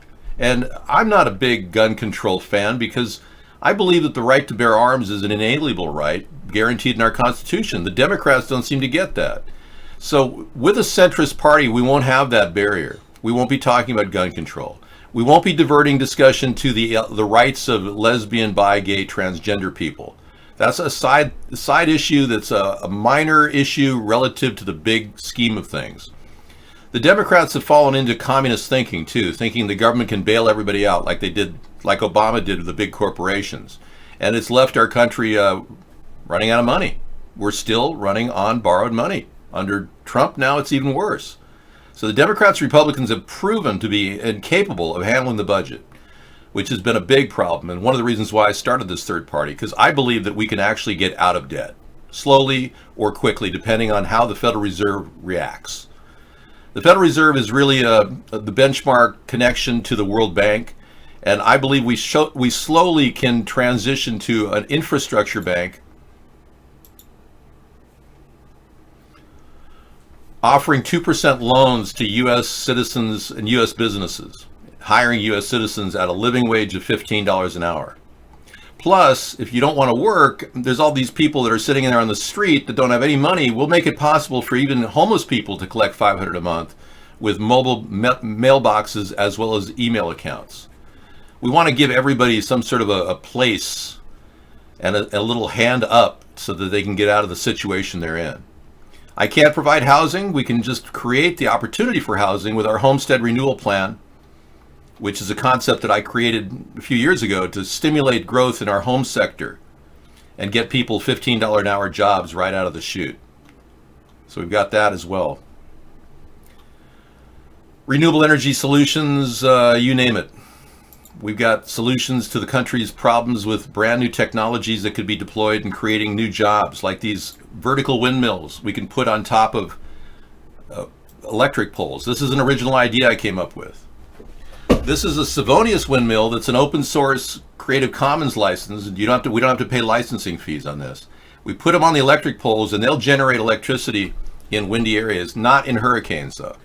But they'll bend up to 100-mile-per-hour winds. They're going to be made out of flexible carbon fiber.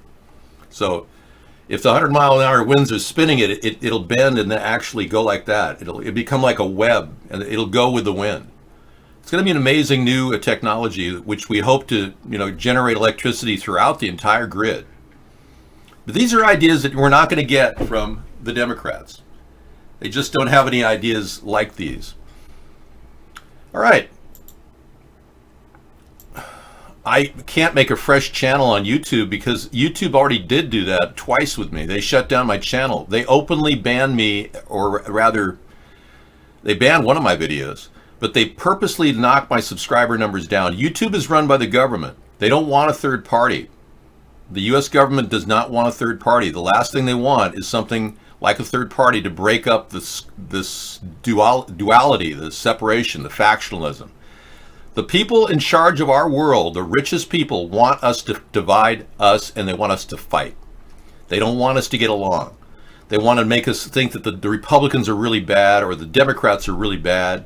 And they got this thing going in our head that there's some other guy over there on the other side of the spectrum that we hate. That's taking up time and valuable time that we need to unite to fix the country. I'm like you. I was born in this country. I've seen the decline, and I can measure the decline in many different ways. But let's talk about how we're going to lift it up now. Let's start talking about how we can push corporations out of our government and build up the grassroots opportunity for everybody at the lowest level. And clearly, $15 an hour and $500 a month minimum wage or minimum basic income, they call it. I was the one that first created the UBI. And the universal basic income of $500 a month was something we came up with at the beginning of last year, I believe. And we've been pushing it ever since, but we actually upped it to $11.11 per month if Andrew Yang wins the nomination for the Democrats. Andrew Yang doubled my amount to try to get people votes in the Democratic Party, and now is offering, personal money out to people just to bribe them. This isn't a bribe. $500 a month is doable. But $1,000 a month or $11.11 a month is only doable if we cut back on the military-industrial complex. And that means shaving contracts big time with Lockheed Martin and countless other things. Obviously, existing pay to the military we have to keep at where it is. Trump wants to cut payments to the military to pay for the wall. I don't want to do that. I'll cut from the big military-industrial complex orders like Lockheed Martin and Boeing. Those are the areas we'll be cutting, not from the people, the rank and file military workers that are giving their life to this country and deserve to be at least rewarded with a paycheck. Hey there, Rodney. Yeah, watching me continue to do what I do on a daily basis. Well, as you know, I don't have any wear and tear for 11 years of broadcasting. I've virtually gotten, a little bit more clear as to what we have to do as a nation. And as you can see, this show continues to move on despite all the attacks against our show. No matter what you think you're going to do or accomplish, you're failing, because I'm driven by something far greater than money. I'm driven by principle, by the belief that this country can and will have honest politicians someday, without restrictions on how many different hoops we have to jump through or how many asses we have to kiss to get there. Right now, in order to become a Democrat or Republican, you got to kiss ass and jump through a lot of hoops. And that's not something we need, because our country really needs solid discourse from people who know what they're talking about or who are genuinely interested in helping, as opposed to just trying to get an income from their Senate seat or their Congress seat. So I support term limits. That's another sustainable plan that we have. 2 terms for senators and 4 terms for U.S. congressmen and women. I should say representatives. Yeah, so term limits will keep more people honest. We won't have people like Lindsey Graham and Mitch McConnell who are just repeating the same mistakes over and over and now taking Russian money. That's right. Lindsey Graham is taking Russian money. Mitch McConnell's taking much Russian money. No wonder they were so hell-bent on stopping any allegation of Russian interference in our election. In a world where bass rules the planet and its inhabitants worship sound, 2 superpowers collide. We bring you a nightly soundscape of incredible music. Join us at coolrock.com and watch Virtual Chat, great music, and interactive news mix.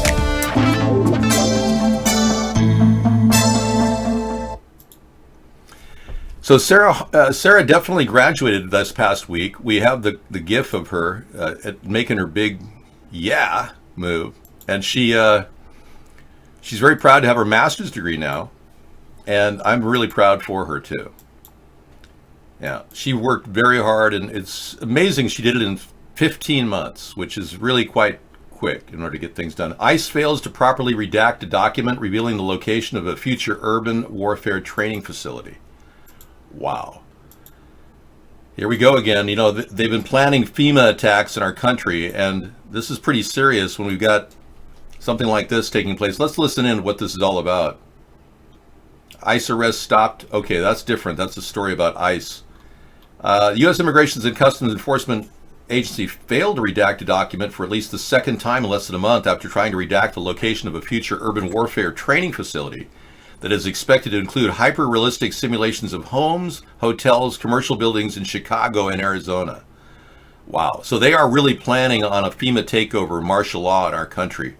These are the bad Zionists that have taken over our country and now embedded in our military. This is what we're up against, folks. So the only way we're going to stop these people is with a third party. They've embedded themselves in our U.S. military, and they've got these protocols now. They're actually planning on martial law.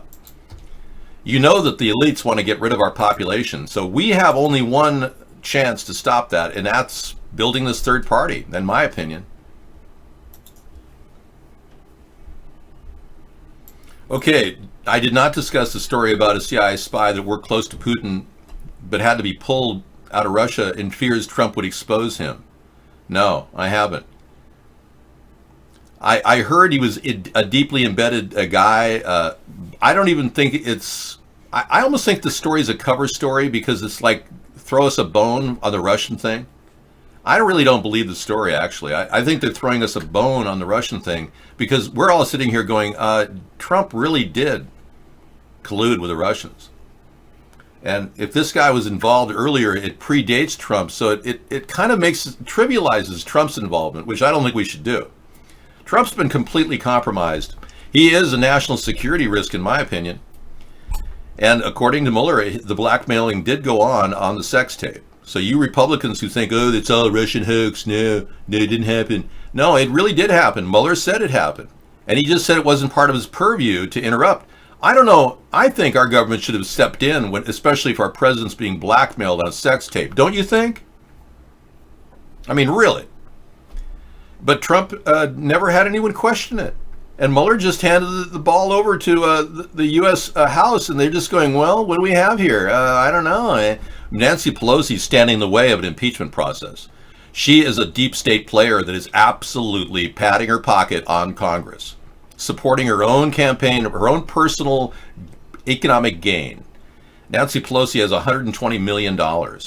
She didn't acquire that from being a congresswoman, I assure you.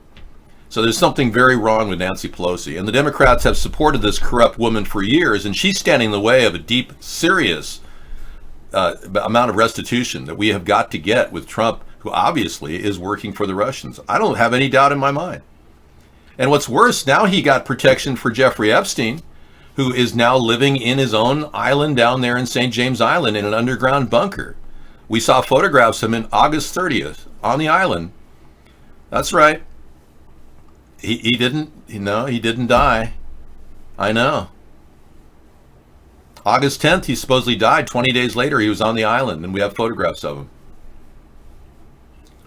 You know, Tiddly D, I agree. I talked about automating our presence in Germany, and Ramstein Air Force Base is practically run by the Germans anyway, so why not just give them a lease on that property and give them all the automated assistance they need to protect NATO forces? That was my primary goal about 6 or 7 years ago. I still believe it's possible. We don't need the extensive exposure out there with our military. We're gradually leaning toward automated response systems in the event of an attack. I don't think we have to worry. In fact, Russia's doing the same thing with their S-400 and their anti-ballistic missile capacity. Our capability is equally as strong, and I think we have to maintain parity. There is something that we don't have a lot of in this world. It's a commodity of sorts that doesn't exist except in the ether, and it's called trust. There's not a lot of trust. And when we see Russia contaminate our political process and get away with it, when we see Epstein fake his death and get put back in play as an intelligence officer, we're losing trust. American people are losing trust in their government. Our government is losing trust with NATO allies because Trump is turning on his NATO allies, which is exactly what Putin would want. We're losing trust among people, solid people that we've traded with for years by turning on Iran so strongly with a one-sided mindset that Trump has, which is alienating relations with countries like Japan, trading partners around the globe. We have 18 different nations trading with Iran right now that we should be opening trade with ourselves. So we're alienating ourselves from our own allies.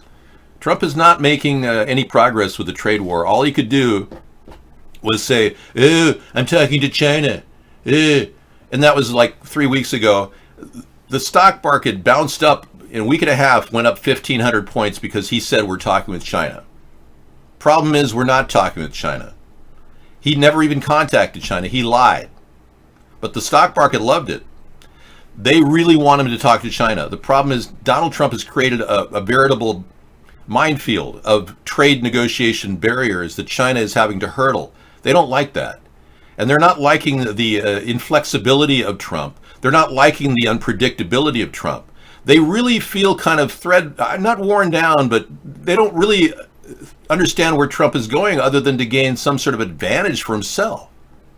So if Trump really is running our trade policies into the ground for his own personal gain, which is what it appears that he is doing, because like I said, he had loans to China.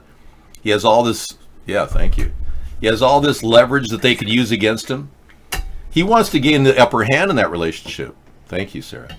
So I think there's a very strong likelihood that Trump is personally doing business on the side. And that's not healthy for our country. Thank you very much. That's the biggest problem we've got. Trump doing his own personal deals on the side when our country is now failing in areas of trade. The sorghum farmers have to have a bailout of now $17 billion from Trump because of the lost revenue from the lack of sorghum purchases by China. He's really created a minefield of trade negotiation problems. So I don't know if we're going to get out of it without a new beginning, a third party. We absolutely need something different.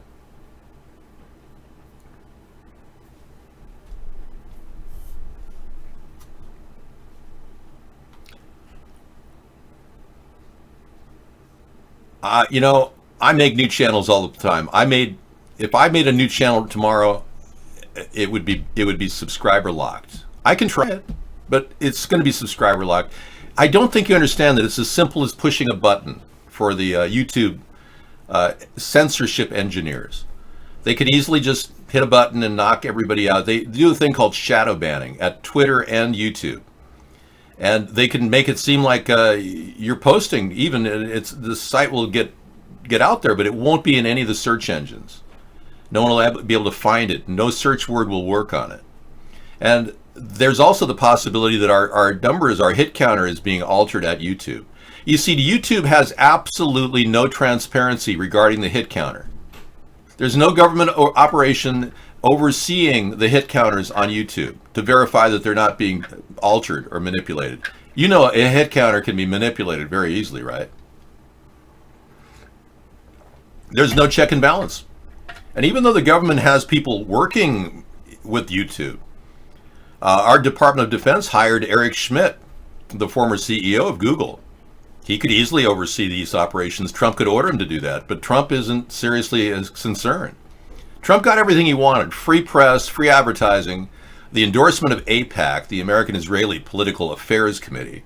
And their entire approach is to just give him money and make him do whatever they say. And they could do that. They have leverage over him. Yep, so we're now looking at a president that has tested the stability of our economy. And I will say this, that he's shown very interesting aspects of our economy by being the way he is. We can put the brakes on our economy if we want to. Yeah, we can actually stop the economy if we choose. Right now, we are giving tremendous amount of government money to people sitting around in offices. And when we had the sequester, or when we had to shut down and we couldn't extend the budget, we found out that the economy worked pretty well. You see, the economy does not rely on the government to get gas to your gas tank. Isn't that great? That's actually a good thing. I'm supporting an idea that's kind of revolutionary, and that is using what we learned from Trump to create an economic brake pad. And to slow the economy, not the economy, but to slow the payout of government money to fat cats at the FAA, the USDA, all over the country. We've got people sitting on their ass making $125,000 to $180,000 a year. I mean, why would we pay their salaries? So in essence, Trump kind of exposed the fact that we don't really need those people. The only people that we really needed were the TSA officials and the Coast Guard. So I have a simple fix. We just turn the Coast Guard into a subsidiary of the National Guard. They automatically get paid in a government shutdown. And then we give them the role of working as TSA agents, plainclothes TSA agents. So we would let the TSA agents have furlough, work furlough, unpaid vacation. Every government employee would have an unpaid vacation, and essentially, sit back and kick back for a while we save money and we bring in the backup team. It's a very simple plan. Nobody in the Democratic Party has anything like this. But what I've been doing is In a world where bass rules the planet.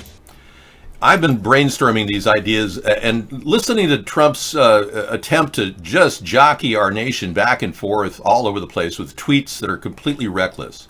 And I found out one thing over the past few years. We have an incredibly resilient economy and a resilient nation to put up with such a jackass for a president that we've had for the past 3 years.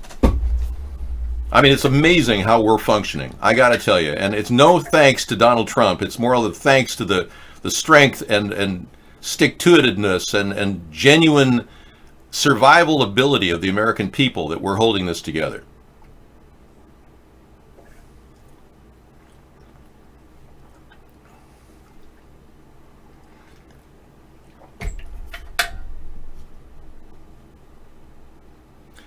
Fair Bite, everybody, is just Max. He just keeps coming in with his hollow hoax theories. He's an inclusionary person. He wants to include all of the wannabe Jewish people into the Jewish faith. Yeah, it's not how Jewish Orthodox believes. They don't believe that Ashkenazis are allowed to be calling themselves Jewish because their mother's mother isn't necessarily Jewish. So he keeps pitching this idea that all these people, Sephardic Jews, Ashkenazis, they're all Jewish in his mind. And he believes that there's been a terrible lie to all of us about the creation of Israel. No, it was pretty much out in the open. All the Jewish people that died during the Holocaust were the reason why they created the State of Israel. But that was put in motion back in 1914 with the Balfour Declaration. So like I said earlier, Hitler didn't even want to kill Jewish people. Netanyahu even said that he was going to just send them to places in Palestine. But in fact, let me give you the clip to that so you can look at it. Many people don't know that, and Netanyahu's up for re-election now, and Trump is way too friendly with Netanyahu. We need a more objective stance if we're going to broker peace in the Middle East or even be a part of it, the dialogue. So I don't even think we're going to be able to broker peace if we're so Zionistic in our views. So I think we've got some critical errors within the political structure of our country that prevent us from actually forging any peaceful deals over there. But let me show you what Netanyahu said regarding what to do with the Jewish people during the 1930s and 40s. Kind of shocking. People think, Hitler was a horrible, demonic, genocidal maniac, and really was an evil man. But at one point, he was just following the dictum of the Zionists who were trying to virtually create a state of Israel. They were doing that for years. And that this is something that I never signed on as an American to this plan. I don't know where it came from, but it's not something I signed on to.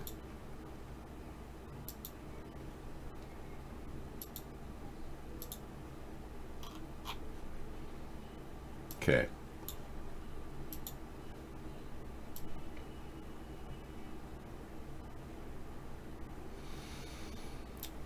Here he is talking about how Hitler got the idea to kill the Jewish people, which did happen.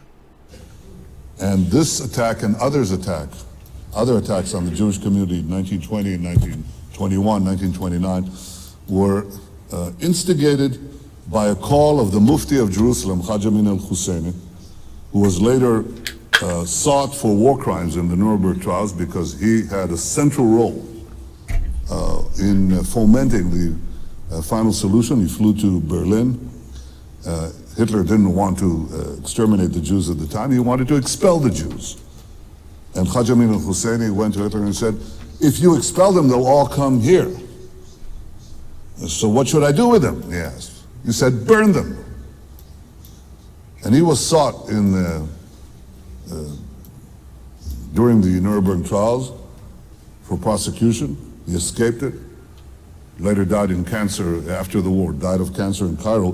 But this is what Haj Amin al-Husseini said. He said, the Jews seek to destroy the Temple Mount. My grandfather in 1920 seeks to destroy the Al-Aqsa Mosque.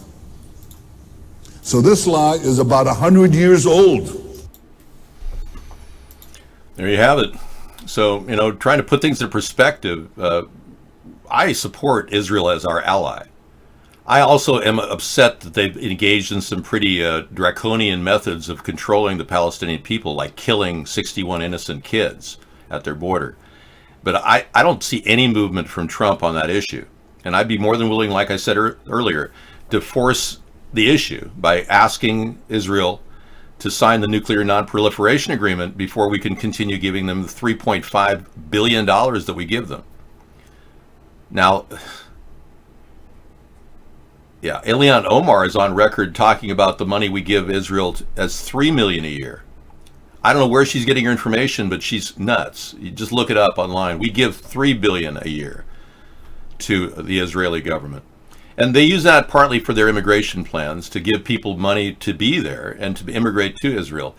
I'm not in anger toward Israel as a country, nor am I in anger at any of their policies other than the abuse and human rights abuses that I'm seeing. I'm simply saying Israel should not dictate what we do in the Middle East. It actually is unfair to other nations and to the balance of power in the region if we only answer to Israel. So I think that's the distinction between myself and Trump and Biden, because those guys are Zionists. Okay, so Trump says he's building the wall.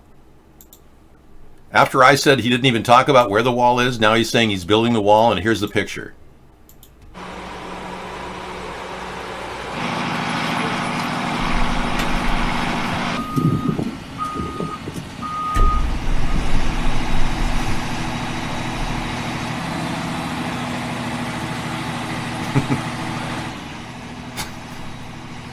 Yeah. So he shows 10 feet of the wall, and he says there's 47 miles of this wall already built, and he shows 10 feet of it. Is this a joke? I think this is hilarious. Okay, we've got another story about Brett Kavanaugh. Now, Brett Kavanaugh, the guy that Trump spiked into the Supreme Court against all opposition, accusations of him raping a woman, which still look pretty real to me. And then, of course, his drinking problem. He likes beer, Senator, that kind of thing. Well, now we've got more news about Brett Kavanaugh. Yep. New sexual misconduct allegations against Brett Kavanaugh emerged, according to the New York Times. Yep. Cheat sheet. The Daily Beast has it. The New York Times investigation into Supreme Court Justice Brett Kavanaugh's time at Yale University has uncovered another allegation of sexual misconduct that was previously unreported. Max Stier, a Yale classmate of Kavanaugh's in the 1980s, said he saw Kavanaugh with his pants down at the dorm party where his friends pushed his penis into the hand of a female student. Stier notified senators and the FBI about the incident but was not investigated. According to the Times, which cited two officials who have been spoken to Stier about his account, Stier's story echoes that of Deborah Ramirez, who came forward during Kavanaugh's confirmation process alleging that he had pulled his pants down and thrust his penis at her during another party. Oh my God, we've got enough. Now, he denied the sexual allegations, of course, but this is enough to bring this issue to the forefront yet again. They literally put Brett Kavanaugh in office so that the senators like Mitch McConnell and Lindsey Graham can continue getting payments from Russia. Check this out. Are you wondering why Trump is so set on Kavanaugh and why he supported him so much? Because in 2011, Kavanaugh ruled that foreign governments could fund super PACs, American super PACs. So the money that Putin's been giving the Russians came directly from a decision Brett Kavanaugh made. And of course, they were able to cover that up and make sure he cleared the nominations because Mitch McConnell and Lindsey Graham, they didn't want to lose that Senate nomination. They wanted it. Yeah. Yeah, he likes to drink beer, Senator. I know, the wall showed absolutely nothing, Scissor Fight. Good point.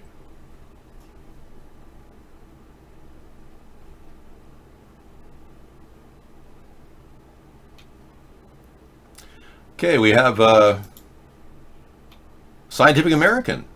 The brilliant scientists at Scientific American discovered what an insect knows in its own body. Gee, isn't that amazing? The atavistic response system, fight or flight, may be in our bones. A protein released from bone is involved in triggering the body's reaction to stress. Interesting. In the face of fear, whether it's caused by a grizzly bear or an audience waiting to hear you speak, your body initiates a reaction to stress. The breath quickens, the pupils dilate, the heart begins to pound. These automatic responses occur as part of the so-called fight or flight response system, the body's evolved mechanism to threats around us. Scientists have known for decades that this reaction is triggered by hormones released by the adrenal glands, two cone-shaped organs that sit atop the kidneys. Now a new hormone has entered the picture. Osteocalcin, a protein produced and secreted by the bone. Wow. Pretty soon there'll be people harvesting osteocalcin out of, tortured individuals, human trafficked individuals, so they can feel more strong and resistant to attack. Who knows? We heard about the adrenochrome conspiracy theory that's being harvested from children who are being tortured at the hands of human traffickers. I have no verification of that. It's just one of those conspiracy theories that's out there. You were muted, Fairbyte, because you keep pushing the hollow hoax comment. If you keep pushing hollow hoax here, we're not going to allow you in. The Holocaust really did happen. Millions of people died. You can claim it's typhus that killed them. Still, they died from starvation and terrible disease at the hands of Adolf Hitler. You're only undermining your own credibility when you keep pushing the hollow hoax theories. Saudi Arabia drone attacks knocked out half its oil supply. Really? Well, Pompeo is saying the Iranians did this. Apparently, the weaponized drones are the thing of the future, and they're being used against the Saudi Arabians now. But who did it? Was it American? Was it anything our drone? Which drone did it? Was it an Iranian drone? Can we prove that? Okay, Yemen's Houthi rebels launched drone attacks on the world's major oil field, the largest oil processing field in Saudi Arabia, sparking huge fires and halted about half of the supplies from the world's largest exporter of oil. The attacks were the latest of many drone assaults on the kingdom.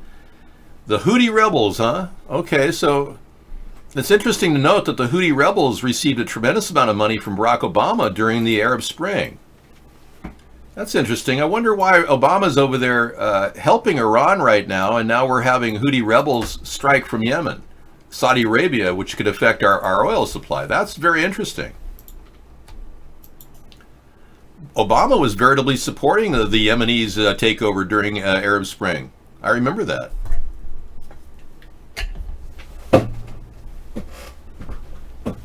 Okay, they're starving to death. I'm sure they've got a lot of money for drones.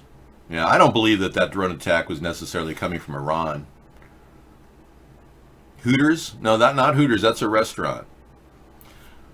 Okay, adorable living spaces. Thanks for that story, Scissor Fight. I'll look back at it in a few minutes. Man builds hybrid mini motorhome on top of his Prius. I want to see this. This is funny.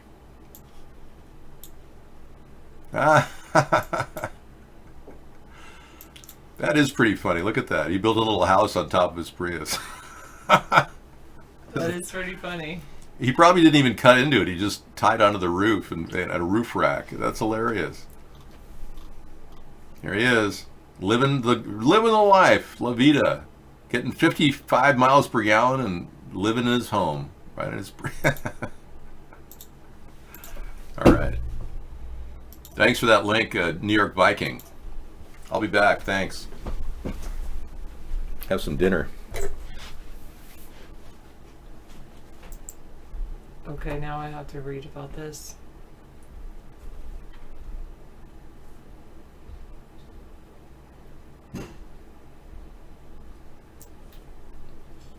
Why am I reading about that cargo ship in Fairbyte?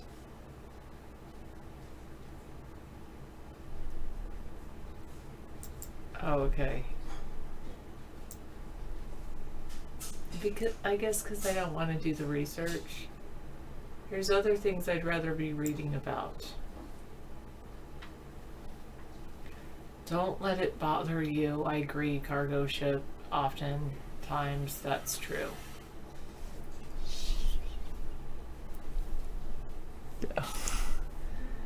Meredith? I don't know who Meredith is. Hello, Scissor Fight. Hugs to you too. Something's happening here. What it is ain't exactly clear. Time we stop, children. What's that sound? Everybody look what's going down. It's vital for me to read about this? No. Hello, Lou. It might have been vital in 1666. No, I don't. Do I really need to know about it, Fairbite? I mean, I've clicked on the link that cargo ship sent. I can read through that, but why? What? Can you give me like the super short cliff notes? Oh, because they attacked the USA.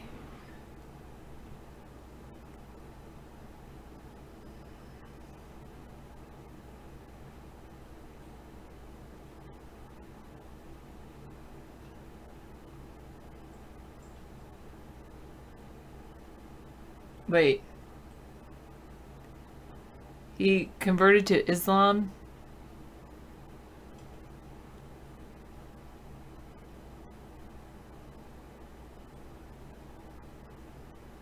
It's a cabal?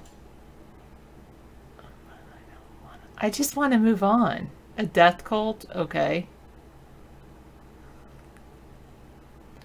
Okay, thanks for the cliff notes. You say the cliff notes are they attacked the USA, you say the Sabbatan Frankists, which are a Jewish variety of followers and disciples, a Jewish rabbi who was proclaimed to be the Jewish Messiah in 1666 by Nathan of Gaza, even after he became a Jewish apostate and his conversion to Islam in the same year. So they're basically fake Jewish death cult cabal that did 9/11, and the USA is controlled by it. Okay, that's the cliff notes. Got it. Thank you. And you think they're controlling the US to this day? Not USA. World politics to this day.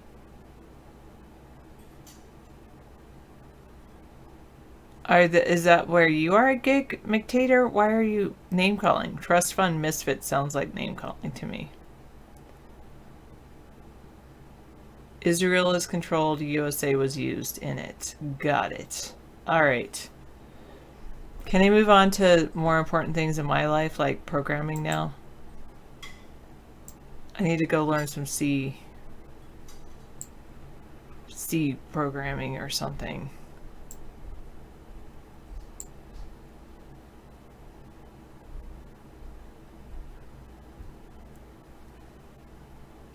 Why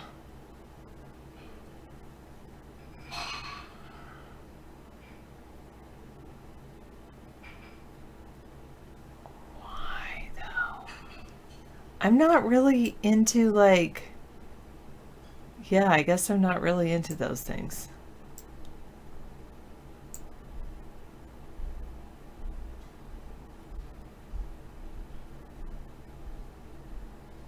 Oh, it was him? It's Stallman that said that? I just saw MIT scientists said that about Epstein. Oh my goodness, he totally put his foot in his mouth with that one.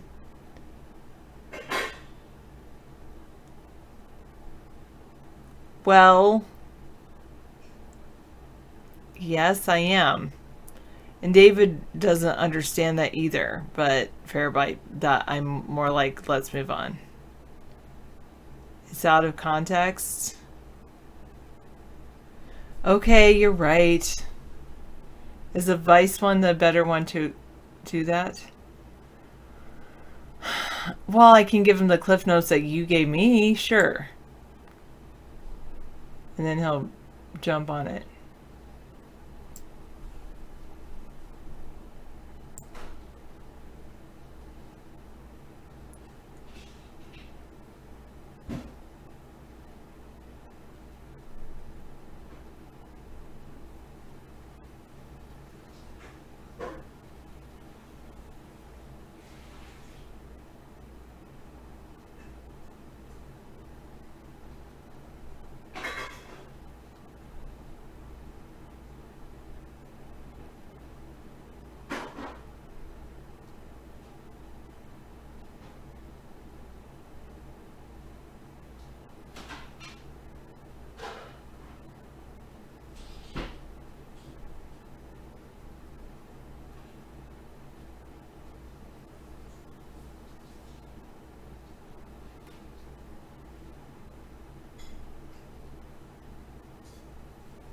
Oh, wait. Someone said it's morally absurd to define rape in a way that depends on minor details, such as which country it was in or whether the victim was 18 years old or 17 years old. I personally do believe that age does matter.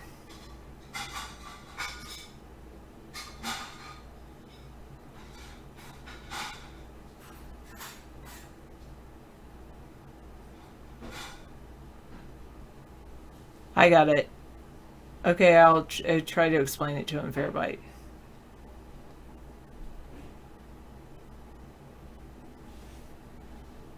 I'll try to stop being annoyed, Lou. I'm sorry.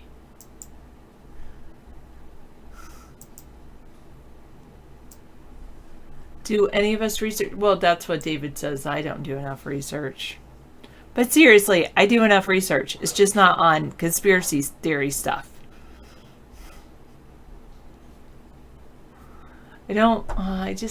I have other things to read.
I believe we decided to change it based on people being able to make rational decisions. But you're right about what age. I mean, we could argue all day about what age should adults be, but in the US, it's 18. It should be 18. Yeah. You say back then people had actual responsibilities and we go to work at age 12. Does that make them an adult?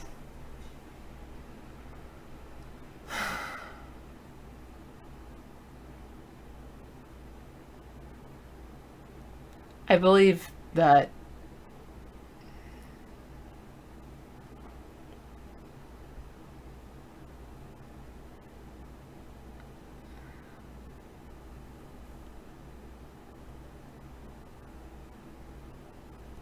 I'm not going to get into this discussion with you, Misanthropy.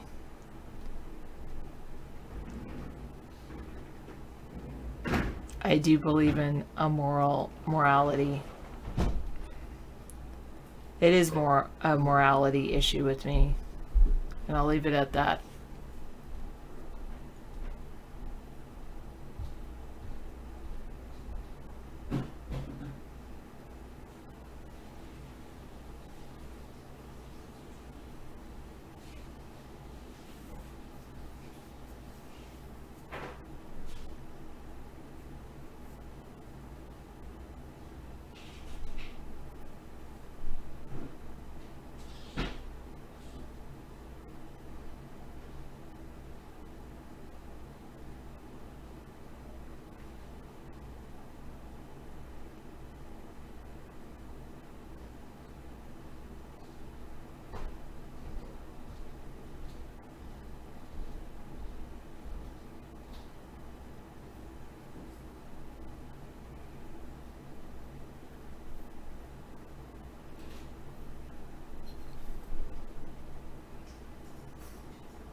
I'd have to go.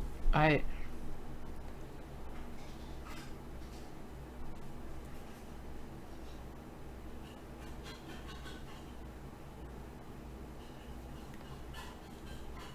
understand what you're saying, Misanthropy.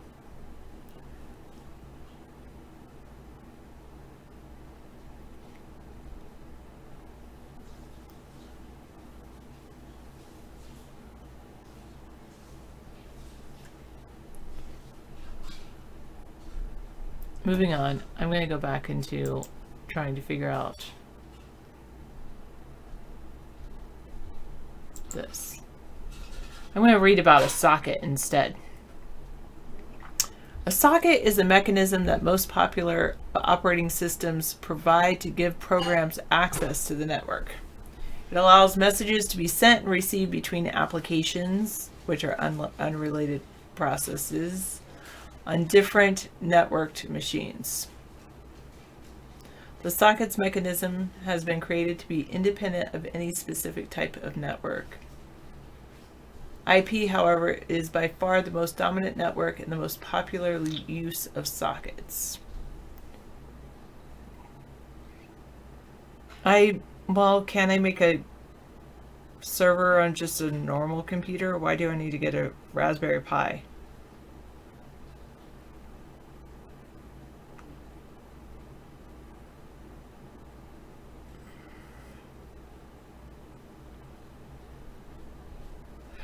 Oh, I so hope so, Scissor Fight. Oh, Scissor Fight, thank you. Samsung. That's true. I do like Samsung. Hadn't thought about that. 834, are you a Kentucky person?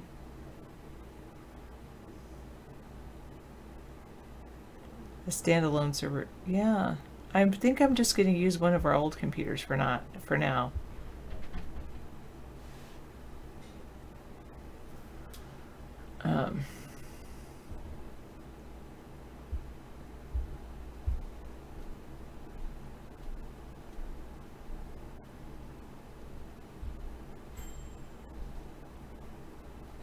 Dr. Meow was talking about some kind of date thing. Time, date, continuum, space-time continuum, maybe. I want to use this server to create a video chat site. I want to be like Mark.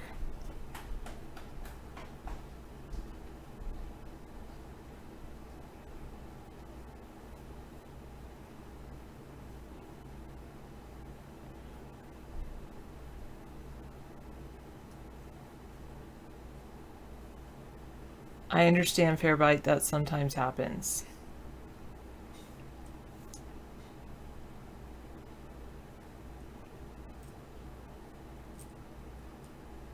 Well, I don't want to create it all like Mark's with everyone hosting on it or everyone broadcasting on it. I just want to broadcast on it.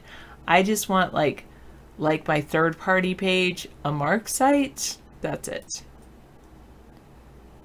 How much bandwidth do I need?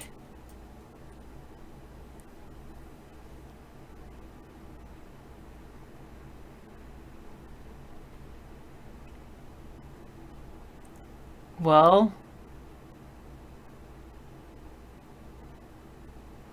isn't MSCE auto mechanic one? Cargo ship? Well, David used scraplet.com to create Cool Rock.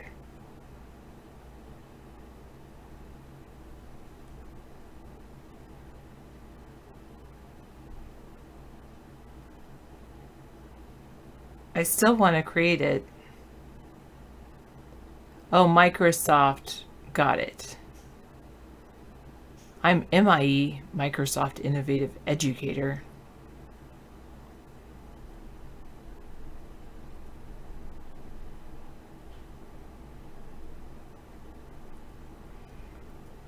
I like that idea of a graphene battery next year. Good.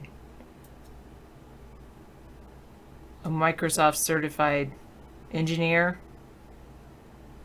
Is the E engineer? I don't know about that right now. I think I used to have pretty hands at one point. But right now they just feel... There's individual things about my hands I don't like. But I used to think I could be a hand model. But there's some things that...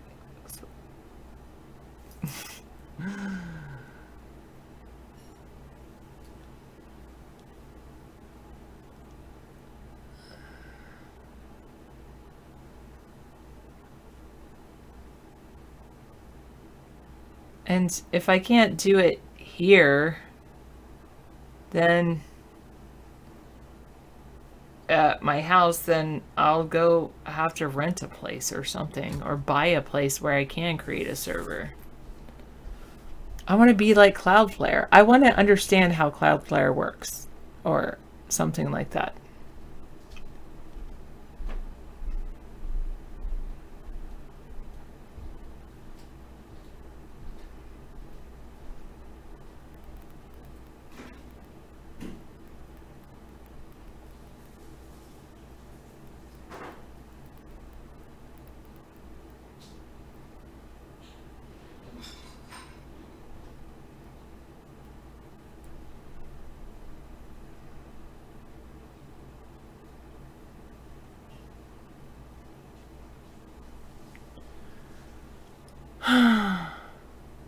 Cloudflare, use Wix, link it to a Wowza server on a dedicated IP with secure socket layer, pay the certificate abandonment.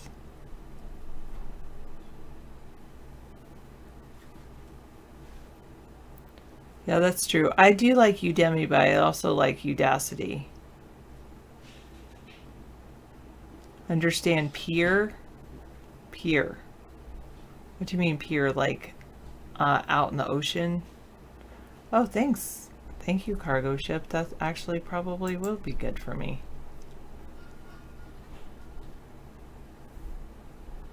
Oh, I like that. That's good. It's quieter now outside. That's good. I appreciate that. I'm actually going to bookmark that. Bookmark. Done. That's the best thing. Thank you, cargo ship.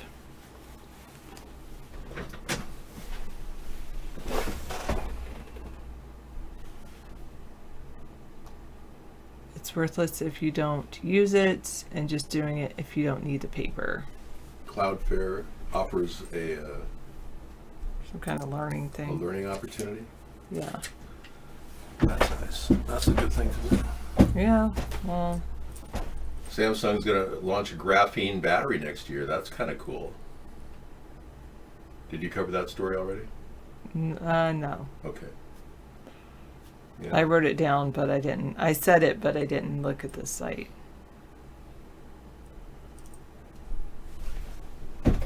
It's pure evil to Cloudflare is pure evil. How's that?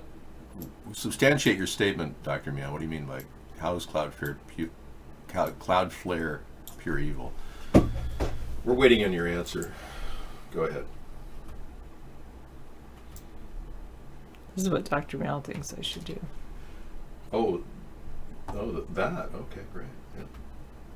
Everyone's got lots of shared learning experiences here.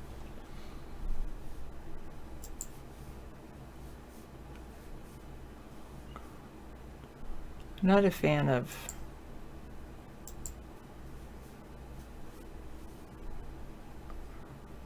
You know where it is? No. What are you just looking trying. for? I'm trying to look for something Okay. of mine. I was trying to look for. Well, maybe I'm not looking for it. Jay, where I was looking for. Make a new notepad. Just drop it somewhere special.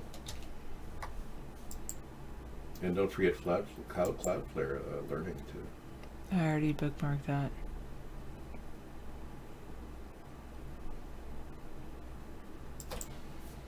Okay.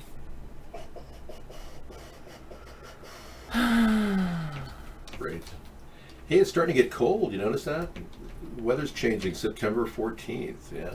Yeah, it's really windy outside. It's getting windy, yeah. I don't know. We just know that Cloudflare is used to knock 350 He says million most VPNs. of the porn sites and torrent sites are hosted on Cloudflare. Oh. And Misanthropy says Cloudflare has access to your data Wow. and gives a link. Well, And Mark why not? uses Cloudflare. That's why I was saying. He uses it to filter out 350 million VPNs. And Mark pays Cloudflare a lot of money, I believe, to do that. That's part of the censorship thing that's going on right under our nose. We are being singled out, by the way. No other channels have that problem. Which is, again, proof that they're trying to stop a third party from forming. Well, I'd say Misanthropy dabbles in IT. He knows more than I do. Yeah. Well, most people He's, probably know. well, more than I do. Sarah, you underestimate your knowledge. Sarah thinks that just because she doesn't understand, half of the internet, she's not quite up to speed. I know there's too much to learn, and I'm not going to learn about. There's certain things I don't want to learn about. That's at least I've learned that. Well, the fact that Cloudflare does TLS termination makes it, itself a target for hackers, I guess. So they're only putting themselves out there. I guess they're telling everyone, bring it. Well, that's what people do.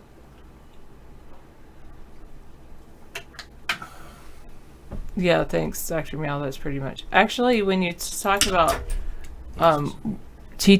learning things that I can teach, I have read to you pretty much this entire book, what every American needs to know. Very good. I'll add So- her to the link you just had on Notepad. Okay. I don't know where you put it. Just go to Notepad. And it should be the most recent thing. Oh, it's not. Okay. Well, you can open Notepad and then just open them. But I have to find it. Like I you know. just tried to do. It's like, where do we put it? Well, I put it right there. Server notes. Okay, yeah. Let's add her. She's the owner of Cloudflare. She's the lady making money from Mark, I guess. Okay, good to know. I'm adding everybody to the list of people that have been involved in what's been happening here. Cool. Okay, Not you David people. Fairbyte Yeah. wants you to know that, and I have it open over here, that the Sabbatian Frankists were, he believes, the people that were kind of basically fake Jews Frankism. that Yeah. were behind the 9/11 attack, Okay. and especially the Spartans were That's they good to know. followed this Jewish people that became this guy that was Jewish that became Islam in 1666, but basically he thinks that they attacked the USA and they're controlling Israel, and Okay, good to know. and Well, he's not a hoaxer just because he's talking about these Jewish okay, people. then I don't want to disregard you because you're not a holla hoaxer. You're actually talking about specific groups of people within the rank and file. Okay, good to know. Because I believe the Holocaust really happened, and just dwelling on that isn't the answer. We actually have to find out who's behind dastardly deeds to bring us and lure us into war. And that's what he was saying, and then somebody Thank else you. also posted. We are trying to stop and avert an impending nuclear war in Israel or in the Middle East. Kabbalah. Right. And I don't know if I told you yesterday, Misanthropy wants you to know that, or 2 days ago or whenever, that he was the one that said that, blah, blah, blah, blah, blah, that they're going to have, yes, the social credit system to control who can own a gun. Well, that's something he talked about on the show, and I saw that. He was corroborated with someone. And I know that Trump is now talking about that idea too. So Trump watches the show, we know that. How do you think I feel? He's taken 15 of my ideas, now he takes one of yours and you have a big complaint? See, we're off here already. Hang on, Vaughn just kicked us off.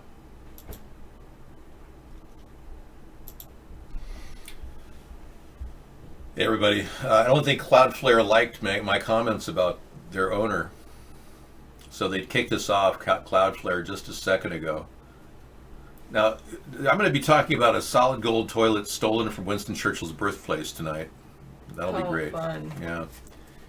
And thanks for the update on the Frankists and those people who claim to be Jewish. And I don't want to in any way make people dislike Jewish people or even Ashkenazis for that matter. I'm concerned more about a select group of individuals who want to rule the world. That's who I'm concerned about. Call me old-fashioned. I believe in the nation-state model. I don't believe in a global world authority, nor do I think that we could possibly put the future of this fate of this earth in the hands of a few people. We know how corruptible people can be. I guess, did you have your dinner? I did. It was wonderful. Okay. And I even fed the cat. So everybody's fed and you can just relax for the night. This is your Saturday night. I want you to enjoy it. It's only 8:23. Okay. She's given me the breaks I needed, and I'll carry the show to the top of the 10 o'clock hour. Thank you, Sarah. You're amazing. No, if someone stole it from, why would someone steal a golden toilet from a dead guy? That's the question. Well, gold is valuable, you know. Okay. I will Thank you so much. take off. Enjoy your after evening and rest, and then just I have a kick back. couple things I'll rest and do a little bit. Yeah, just enjoy yourself. This is your time off. Sarah's so kind to give me these breaks because I couldn't make dinner and do all the projects I have around the house if I didn't have it. So, yeah, I did. I fed her. I got everything done. She's in great shape, considering she's has an appetite at her age. That's pretty good. Anyway, this golden toilet has been dogging me here. Ruff, ruff. Thanks for the update on the Frankists that, are behind that whole thing. I'll look into that there, Fairbite. Solid gold toilet stolen from Winston Churchill's birthplace. Wow. Solid gold. Oh, they are Luciferians. Yeah, that's what I was saying. Those Frankists are Luciferians. I heard the top of the pyramid comprised primarily people that believe that Lucifer is somehow the bright light that they're worshiping or something. Yeah, for all of you who believe in God, it comes as a shock to know the elitists actually think Lucifer's in charge here. That's because they've done so many dastardly deeds, they have to turn to dark forces to feel like justification. Yeah. That's why they become Luciferians, It's not because there's any dark, evil force of Satan out there. It's living and incarnate in the hearts and minds of men and women. These people actually believe that they've done bad things and they want to gain strength from that. It's very much of a guilt-driven belief system, Satanism. And to cover their guilt, like look at the Bilderberg group when they meet. Actually, let's talk about Bohemian Grove instead. The Bohemian Grove really reveals they're worshiping the owl, their behavior with I believe it's the cremation of care, they call it. It's a ceremony where they get rid of the care in their minds for other people. Cremation of care ceremony. Alex Jones talked about that, but I don't want to sound like him necessarily. You're not going to believe this, but the cremation of care also involves this gold toilet right here. I care that it was stolen, and it was Winston Churchill's. Wasn't there one at the Smithsonian that was lent to Donald Trump at the White House? I wonder if he just... Yeah, you gotta wonder. A unique solid gold toilet that was part of an art exhibit was stolen earlier Saturday from the magnificent home in England where British wartime leader Winston Churchill was born. The toilet, valued at roughly £1 million, 1.25 million US dollars, was the work of Italian artist Maurizio Cattelan. It had been installed only 2 days earlier at Blenheim Palace, west of London, after previously being shown to appreciative audiences at the Guggenheim Museum in New York. Wow. And many of those appreciative audiences never got a chance to flush it because I don't believe it was actively connected. But if they did steal it, it must have been a watery mess, What did Nixon say about the Bohemian Grove? He called them a bunch of beep, beep, beep, beep, censored due to political incorrectness, beep, beep, beep. Actually, I'll let him speak for himself. Yeah, the video of him quoting it is very interesting. Let's take a look.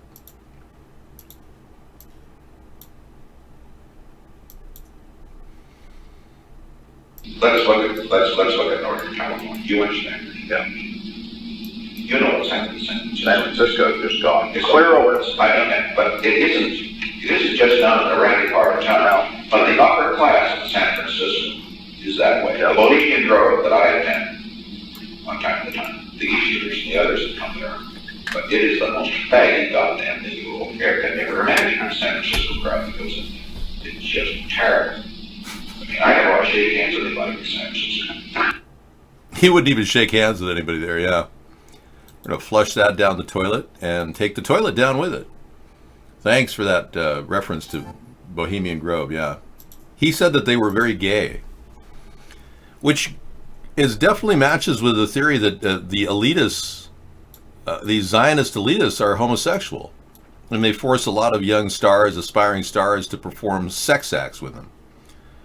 That's what I hear. And this Harvey Weinstein Me Too thing, it goes all the way through the male ranks, too. There are very few men have come forth to say that they've been a proposition. One of the, I think a football player or a famous rapper said that he was accosted by a Jewish elite guy who was, yeah, touching him, forcing him to be touched. Grabbed his junk or something. Anyway, new allegations against Brett Kavanaugh about him literally forcing women to grab his penis, pulling his pants down with his fraternity buddies and forcing women to grab his penis. So I think Brett should probably come up with a new line instead of just, telling people he does beer, Senator. He does hand jobs too. Yeah. Kavanaugh. I like beer, Senator. Alleged hand jobs. Thank you. Yeah, it's kind of pathetic the way he kept talking about it over and over again. We drank beer. She had one beer at the party and had beers with, and having some beers with friends, or just to meet up and have some beers. Drinking beer, which I gladly do. I like beer. For that. I like beer. I don't know if you do. Okay. Do you like beer, Senator, or not? What do you like to drink? Next one is Senator, what do you like to Judge, drink? have you... In any event, we drank beer and still do. So whatever. I think you've probably had beers, Senator, and so you're saying there's never been a case where you drank so much that you didn't remember what happened the night before or part of what happened? You're asking about, blackout. I don't know. Have you? You're asking about blackouts. I don't know. Have you? So in other words, he doesn't know if he had a blackout. Isn't that what a blackout is? Seriously. I don't know if I've had a blackout. Have you? I mean, I don't know. Well, I think you have had a blackout if you don't know if you've had a blackout, Brett. He likes to party, so what? Yeah, we're hearing he likes to take his pants down and have women grab his pee-pee. So yeah, we heard that testimony earlier. So unless we get an accounting from this government on this issue, I'm afraid many of you who are Prius owners may be looking at this as a viable solution to your future life, living in Silicon Valley. This young person has done the ultimate, turned his Prius into his living area. I love it. I think he's done a great job. Yeah, I'm anxious to actually do it myself. I like it so much. Except it kind of stands out. It's not very stealth, Yeah, this is where you can park down there in Silicon Valley. Yeah, the Teslas are the big thing for these doctors now, so they're just trading up to Teslas. Okay, Michelle Obama is taking her tours again, and she's charging unbelievable amounts, up to $4,200 for tickets. This is unreal.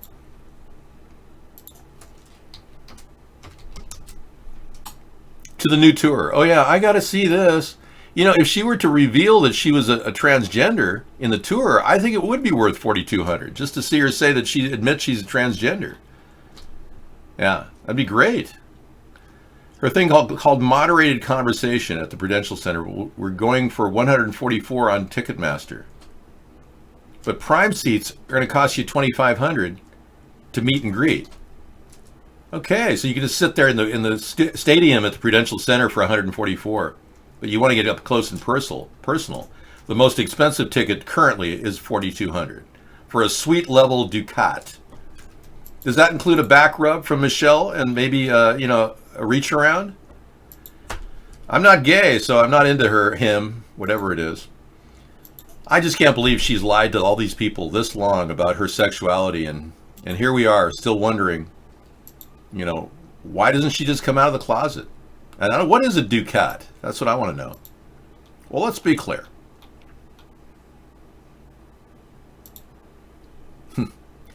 Well, I wouldn't just throw it out there that she's a transgender. Let's look at this scene right here.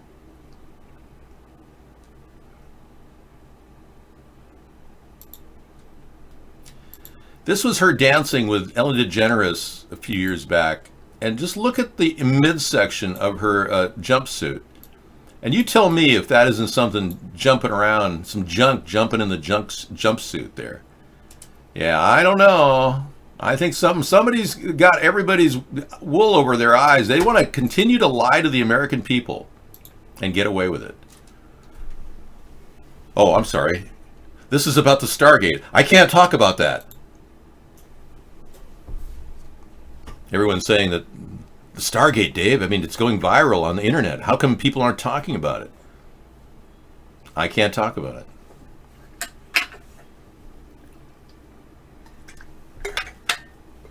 Yeah. No, you just are trying to justify your choosing her as a first lady.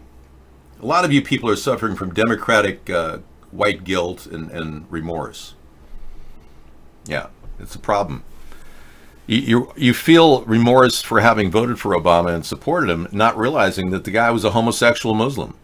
And even though people on the right were saying, hey, there's something wrong with this guy, he was raised in a madrasa. Oh, no.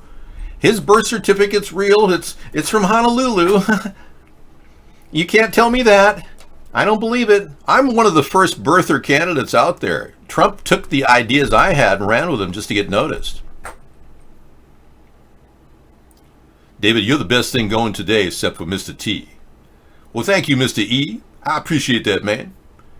Let's all get together, Mr. T and Mr. E and Mr. Z and all the people in the C of the alphabet. He stole from me, not for me. Trump stole the birther idea from me. Yeah. Would you like to talk about that? I very rarely ever talk about that. Yeah, it's a concept. I'm the original birther candidate. I would have fought for a reveal on the long-form birth certificate. Trump caved into the New World Order. He did whatever they told him because he knows his bread is buttered by the New World Order. And his connection to people like Henry Kissinger. It's the daily underworld order. That is big. Yeah, he's definitely connected. You want to play the video about the Obama having oral sex with Larry Sinclair? Yeah, we've got the time. This is Sustainable Saturday. I've got an hour and 10 minutes, 11 minutes. Absolutely. We can do that. We could even feature other people besides that. Like Reverend Manning. You haven't seen him in a while, have you?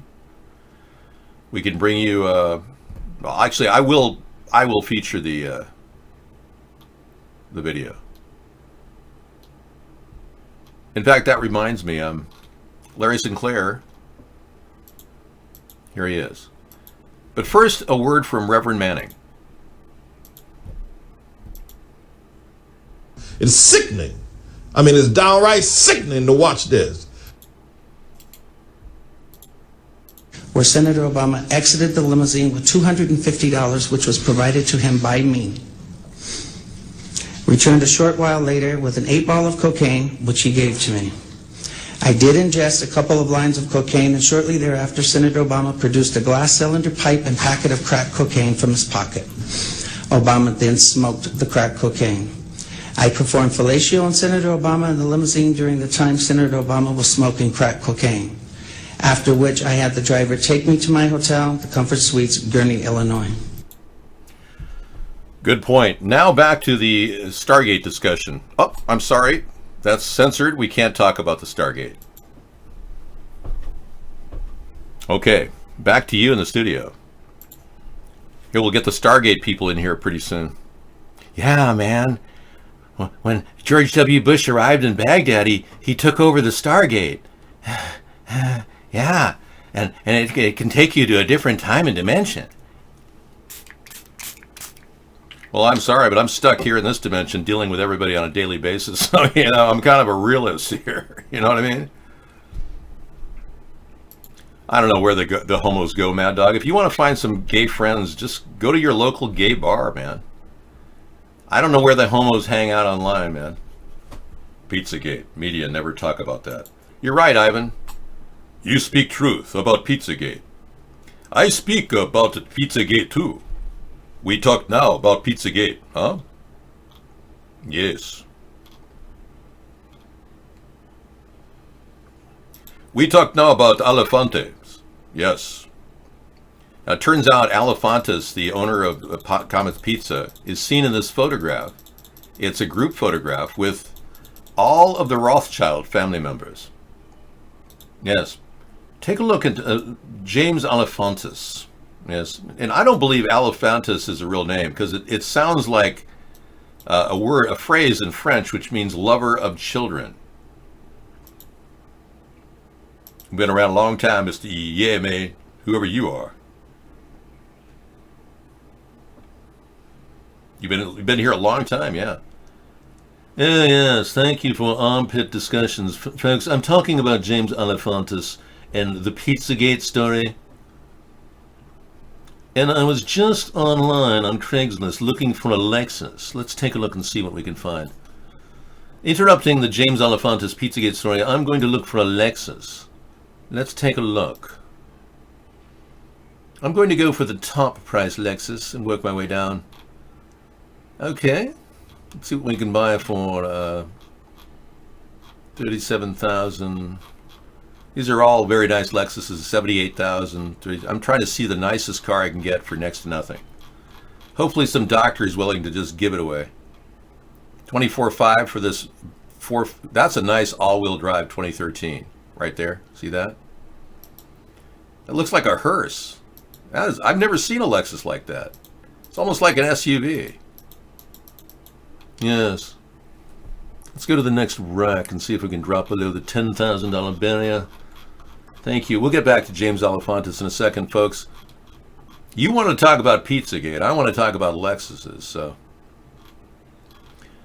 Okay. Let's go to the next rack. I want to get under 10, right around under 10. Let's see what I can get. I searched by max price because I didn't want to work my way up. I want to work my way down because I want to find the best deal I can find for 10. Whoa. Just breaking the 10 barrier, this 2013 Lexus ES350 is clean with no accidents at $99,999. I did not meet Walter Cronkite. He was a Satanist. I don't associate with Satanists. Walter Cronkite self-admitted being a Satanist. You know that, right?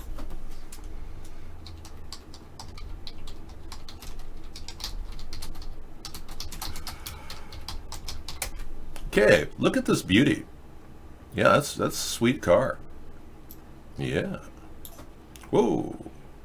You love your life. I do too. Okay.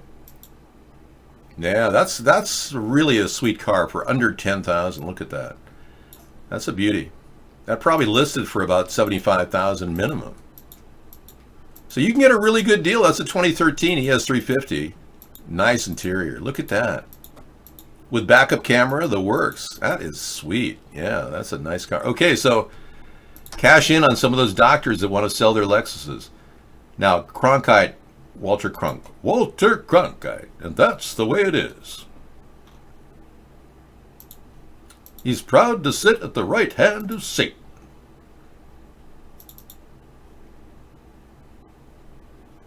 Pulling a blink.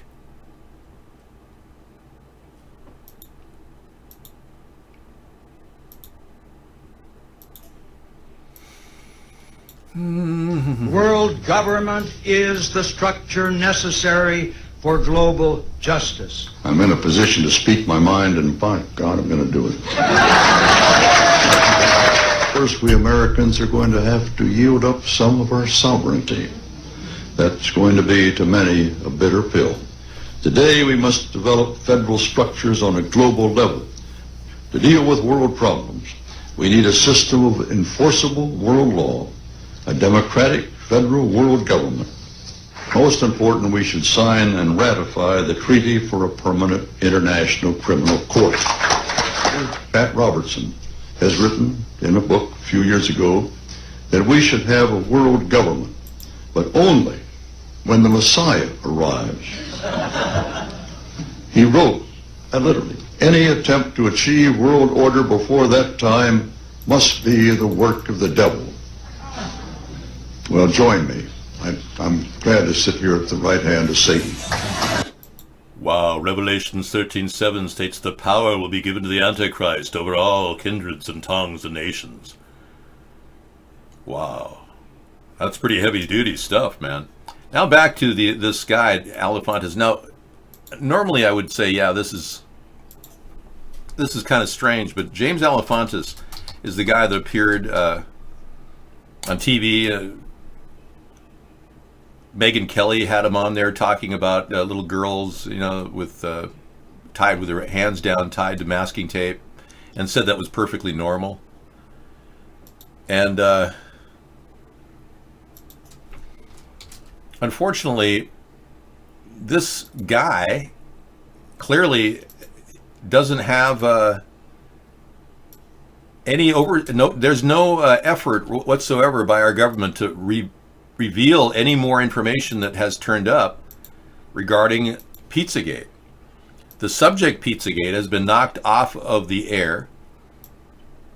People can't talk about it or they get their Reddit account shut down. So everything points to this guy being this guy. The same facial structure is there, virtually the same jawline. You can see that. Highbrow, the whole thing. So, because the government refuses to look into this, and because it's now a bannable word to use Pizzagate on Reddit or Twitter, it's highly unlikely that the Rothschild family really wants to be exposed, and it's more than likely that they've acted through the media to shut down any stories about it. That should raise a lot of your ires. Many of you don't want to see stories shut down. You want to find out why kids are being trafficked allegedly by people in the Pizzagate realm. And these are serious issues that we track on our show and we grapple with every night. No, it's really about his control.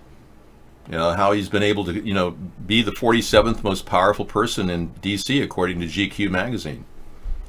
MIT professor claims Jeffrey Epstein's victims were entirely willing. Again, MIT's already been implicated in having weird donations coming in from Jeffrey Epstein regarding the DNA splicing. Now they're coming in support of him. You see the connection? Jeffrey Epstein donated over $7.5 million to a DNA lab at MIT, and now they're saying that this professor is saying that his victims were entirely willing. Yeah, so he's been put up to doing this probably by Epstein himself. An email thread obtained by Vice and published on Friday afternoon shows several people affiliated with MIT's computer science and AI laboratory discussing the minutiae of a statutory rape, opining about consent, and discussing their own culpability as well as the culpability of their own now disgraced colleagues vis-a-vis the Epstein scandal. In the thread, a computer scientist named Richard Stallman defends AI pioneer Marvin Minsky against accusations that he raped and/or sexually assaulted Virginia Giuffre, who claims Epstein forced her to have sex with Minsky when she was underage. She also made claims like she was required to massage the feet of Matt Groening, the creator of Simpsons. She made a lot of weird statements. She felt like his feet were, disgusting. She wanted to vomit. Anyway, the thread began with a request for ICSAIL members to join a protest against MIT's general fundraising practices, specifically the acceptance of dark money from less than savory individuals like millionaire pedophiles, genocidal crown princesses, billionaire climate change deniers, and others brought to light by the Epstein scandal.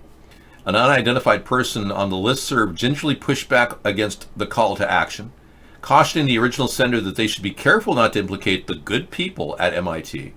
Stallman reportedly logged on and sent out his dogged defense of Minsky, according to MIT alum Salam Giuliano, who posted about the missives via Medium the next day. Gano subsequently leaked a redacted version of the entire thread to Vice. In an email dated September 11th, Stallman allegedly wrote, "The word assaulting presumes that he applied force or violence in some unspecified way, but the article itself says no such thing. Only that they had sex. We can imagine many scenarios, but the most plausible scenario is that she presented herself to him as entirely willing. Assuming that she was being coerced by Epstein, he would have had every reason to tell her to conceal that from most of his associates." So he's giving Epstein the benefit of the doubt that he was not forcing himself on them. He was actually with willing participants.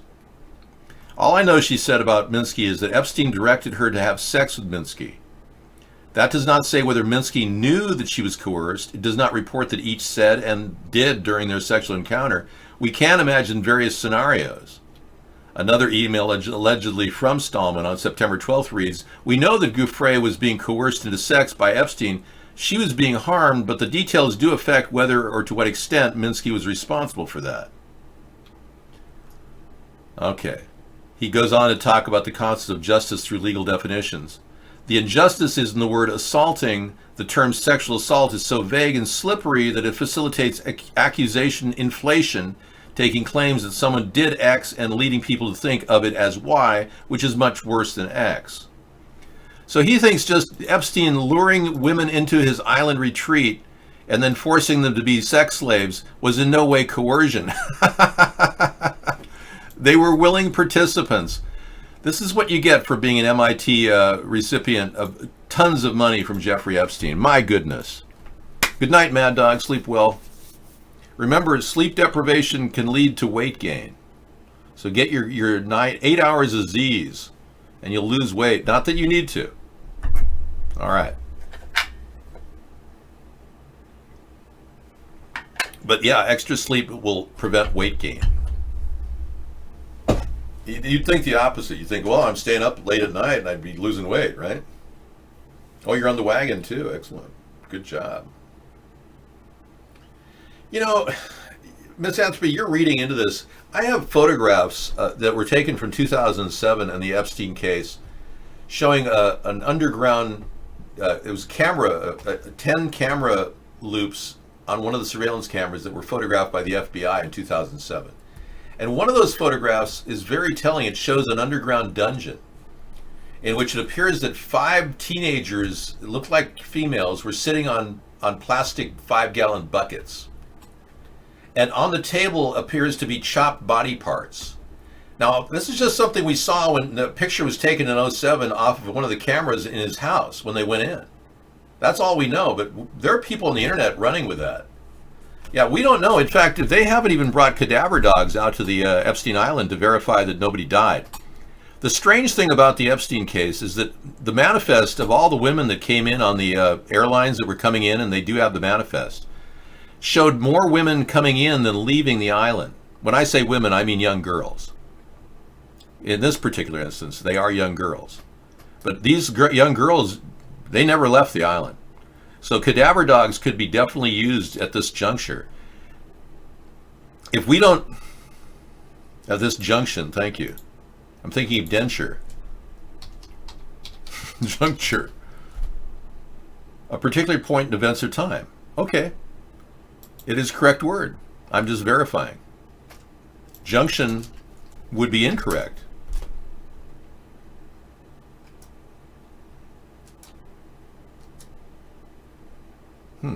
Interesting. Tracing word association. Junction. A point at which 2 or more things are joined. Juncture. A particular point in events or time. So I was correct the first time. Juncture. Ghost is here under an assumed name. He had to take on an assumed name. Mark kicked him out because he created all those cool ATP bots. Yeah. Andrew McCabe has been indicted, a sign the case may be in jeopardy. Good. I don't believe Andrew McCabe purposely went out of his way to destroy Donald Trump. I really don't. I think the person we should be looking at is the person that had single-handedly had the most effect over the election, and that's be James Comey. James Comey's decision to prosecute or claim he opened up the criminal investigation into Hillary Clinton 11 days prior to the election and not discuss the dossier that he also had in his possession implies that James Comey rigged the election for Donald Trump, not Andrew McCabe in his mere attempt to talk to the media. I mean, I think James Comey talked to the entire media. This guy just released a few details. And they are rolling Andrew McCabe over the coals, the Republicans are. There's no reason in the world why he should have to actually serve any jail time, that's for sure. But remember, Andrew McCabe was virtually fired like 5 days before his retirement. He worked, 17 years in the FBI, and he can't even collect a retirement check? I think this guy's getting hosed by the Republicans because they're so butthurt and guilty that they really were involved with the Russians. Yeah. Republicans are so butthurt over the whole thing, they just want to get blood now from the Democrats. And any FBI agent, I'm sure he lied 3 times under oath. Some FBI agents do that daily. Let's not forget the CIA director, Pompeo, openly said that that's what he did at the CIA. Yeah. When I was a cadet, what's the cadet motto at West Point? You will not lie, cheat, or steal, or tolerate those who do. I was the CIA director. We lied, we cheated, we stole. It was like we had entire training courses. So he's bragging about lie, cheating, and stealing. Calling McCabe out for lying is at this point kind of ironic that most of the FBI lie all the time. So the CIA. So, I mean, you might as well bring them all in and give them all lie detector tests. I think James Comey is the one that really rigged the election, and I think we should look back at and see what kind of connection he had to the Russian involvement. I'm beginning to believe that James Comey is part of a deep state cabal. And I'm formulating my opinion based on a very, very strange little factoid that I pulled up. Yeah. During the Oklahoma bombing, remember they found 3 people of interest? Remember Timothy McVeigh and... Yeah. Remember that one? Well, there's a little interesting thing. I'm going to tell you what I'm concerned about is Terry Nichols and Timothy McVeigh were the ones charged. Timothy McVeigh allegedly was executed. Allegedly. No one actually saw his execution. And yes, this Sabbatean Frankist cabal that you're talking about. Thank you. Anyway, Timothy McVeigh and Terry Nichols were named, but there was another person, and get this, he looked a lot like James Comey. And they said that he was the guy at the Ryder truck rental area that was standing there, and he was really tall. Guess what? James Comey is really tall. Yeah. Are you getting the picture? Well, I'd like to get the picture because I've looked all over. Oh, thank you. I'll get back to you on that. Good. I looked all over the internet. I have yet to find one single photograph of that person that they were looking for 6 months in the case of the Oklahoma City bombing. We're talking back in the 90s. So literally the only copy of the picture and sketch of this guy, which does match the picture of James Comey, of a 6'8" guy standing there at the Ryder truck rental location in Oklahoma City. The only picture that's available on the internet doesn't show anything. So there's no physical news archive of this, which is another strange little factoid. That why would they get rid of that? Why would they go out of their way to get rid of a sketch? So I literally have to go to microfilm to pull it up. Seriously. I got to wade through microfilm at the library to go do the research on this. I'm not kidding either. Unless you people can get a picture of that sketch, we're kind of dead in the water on that whole theory. But isn't that interesting? So remember, Donald Trump gave James Comey perfect cover by firing him. He just said he wanted to end the Russian thing. Yeah, maybe Russia was involved with James Comey. Maybe they put him up to it. But no, it turns out we just had confirmation Andrew McCabe is not going to lose his pension. Okay, that's good to know.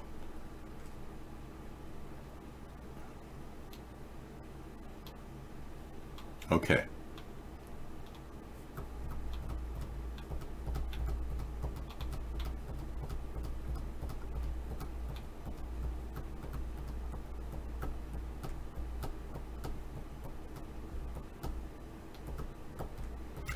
So he won't be able to receive his benefits until he turns 59 or 57 to 62.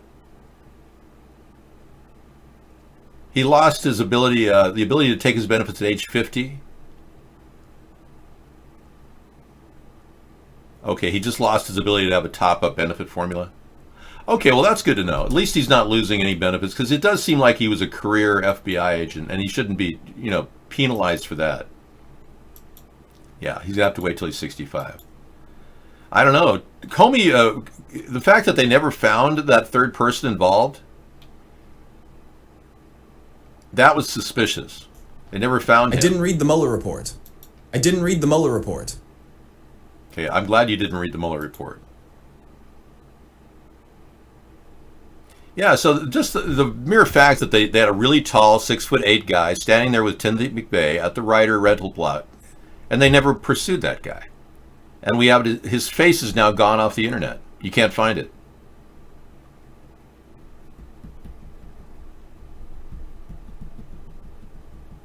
Well, we're all looking for the future, but the past is relevant to how we handle the future, Mr. E.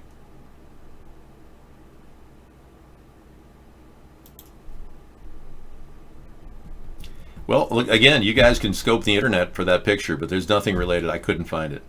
And I did about 2 hours of deep research looking deep into the search engines, so I'm going to have to literally go to microfilm to pull it up.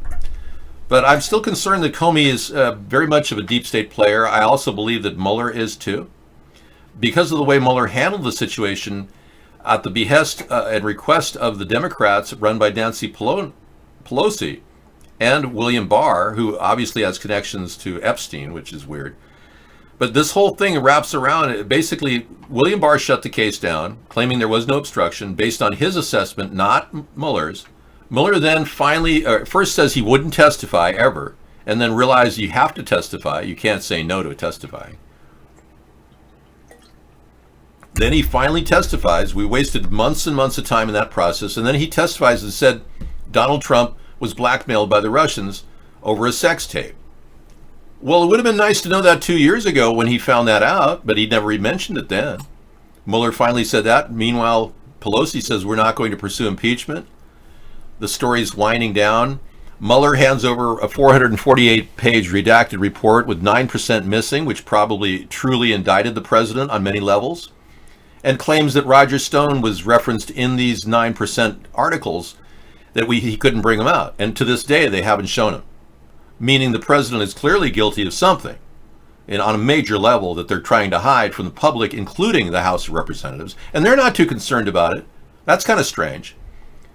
And then you get Roger Stone, who had nothing to do with the emails, being fingered and scapegoated in this whole thing, and not one mention of Seth Rich, the most likely cause of the money, of the transfer of emails from Hillary Clinton's servers at the Awan Brothers location to the media was through Seth Rich, the man who died not outside at 4:30 in the morning when he was shot, but died later in the hospital, and there's no investigation into that too. So we're talking about cover up, all the way down the line, cover up by our government, pushing away the story that Manafort was a money launderer for Donald Trump for the Russians. That never went to trial. That got suppressed. There's all these other mitigating factors. Jared Kushner was mentioned, that he was trying to negotiate a private connection to the Kremlin. And Robert Mueller actually said, I don't know anything about that. It was in the news. Many different news outlets covered Kushner's trying to contact the Kremlin secretly. That was a major issue, and Mueller knew nothing about it. Unbelievable. And then the Democrats dropped interest in pursuing this case with Michael Cohen. Michael Cohen alluded to having a lot more information about Russian involvement. Democrats weren't interested in offering him, cutting him a deal. This has been one cover-up after another to get to carry him to this point in history where we have a buffoon leading our foreign policy in no direction at all. A country that's languishing with all kinds of internal production, manufacturing quotas that are falling. We're seeing inflation increase at 0.3% every single quarter now. The stock market may be okay and buoyant, but it has ups and downs of 1,500 in either direction. So In no way are we looking at a stable world economy either. Trump is systematically destabilizing relations with every country we have. So while we're sitting around watching this happen as public citizens, we're literally, our hands are tied to do anything to stop it. Nice. How did we ever get to this point? With censorship in a country that claims to be free and democratic, with only two parties to choose from, driving us back to the left versus the right paradigm. I mean, we have been stuck in this place for an eternity in this country. Okay, you pulled up something? Thank you. Let's take a look.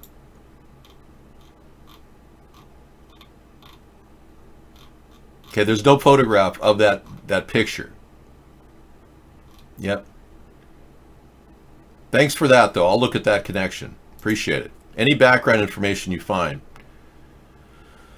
But Diane Bradley told investigators that she saw John Doe number 2 drive the Ryder truck. So John Doe number 2 is who we're talking about.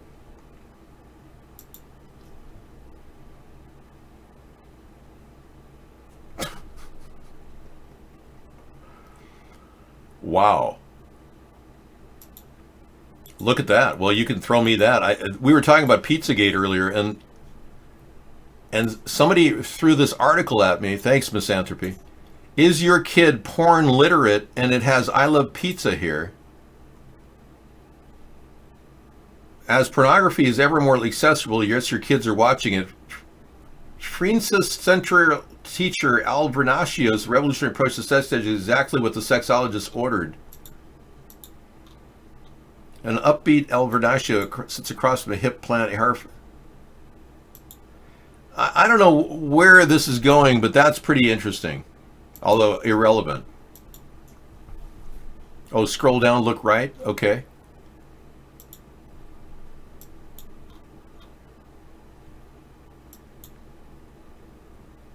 I'm not seeing anything on the right.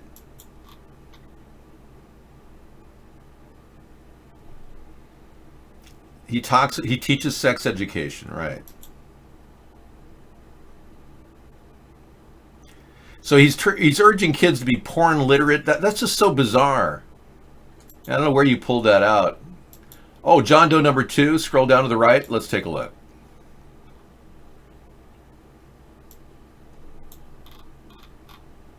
There you go. Thank you. You found it. Excellent.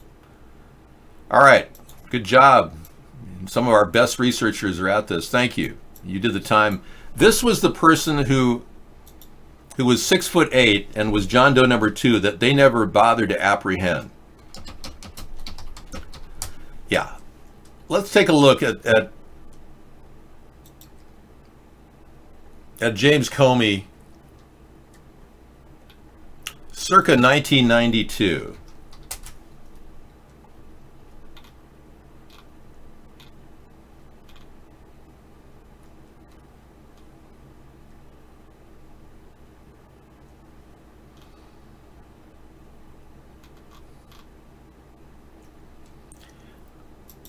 Yeah, I don't really have a James Comey from 1992.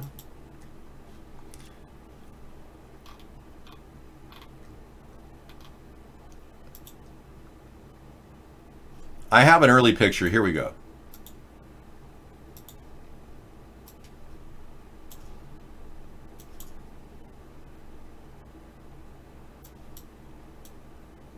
Okay.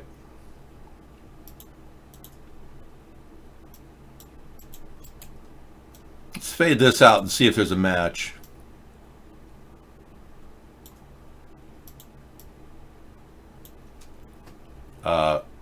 Houston, we have a match.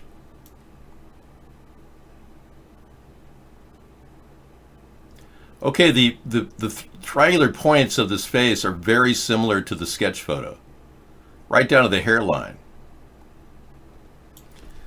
So yeah, I think we've got it there. At least we have the picture. Thanks for finding it. I appreciate it, Dark Engine. Awesome work. Good job. Yeah, so what can I say? Is he or is he not John Doe number 2? Why did he play a central role in rigging the election? And how come it wasn't brought up in the review by the House or the Senate? Even the Republicans went light on James Comey. Isn't that interesting? And now they're drilling, an underling over a deputy director, an underling over his actions to the media, McCabe. I mean, this is ridiculous. And James Comey's walking scot-free. You know what James Comey said in response to why he chose to release that information? Later, he talked about having gotten the Anthony Weiner emails and saying that there's new information, and then later claiming that those emails were actually just the same old emails over and over again.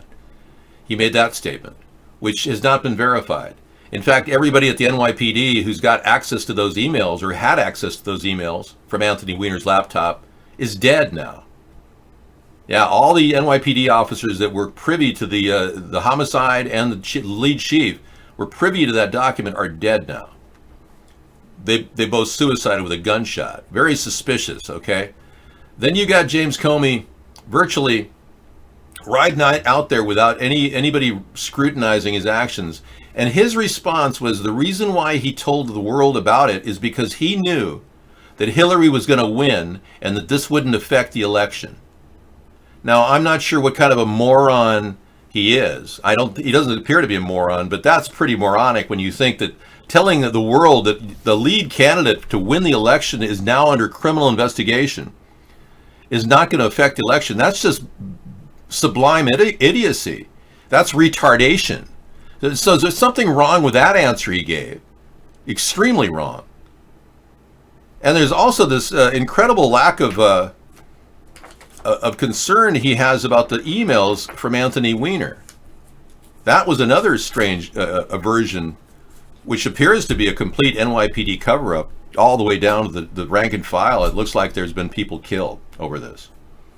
So if you people want accountability from the government and you want an answer, you're not going to get it from the two-party system, I assure you. They won't even discuss this issue.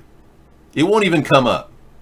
You will basically get the runaround and a lot of disinformation from both parties because they're owned.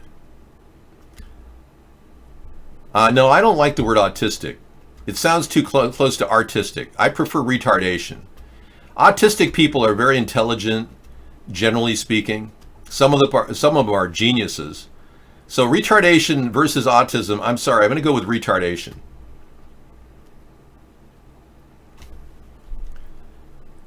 Yeah, well, you people are the ones that are sitting there on your ass doing nothing, so you can take that to the bank. Right. Cash that in as your ass card. All right. The number of officials just walking away from their crimes grows by the day. At some point, law and order will go away if this trend continues. Exactly. I mean, how many people have been charged and released? There's a high number of people who are pedophiles, serial pedophiles, that have been working with CPS that have been caught and released. And people like Nancy Schaefer brought this up, and then she died with her husband. She was killed. And just about 6 months ago, a woman brought the same thing up, a congresswoman from Florida. A congresswoman from Florida brought this up in trial about CPS putting pedophiles back with kids. And she was actually riddled with bullets 6 weeks later. She was found in her apartment, this congresswoman, riddled with bullets, completely obliterated her body. A machine gun gunned her down. Well, the people that are doing things are being killed. So that's why I'm saying a third party is the only way out at this point.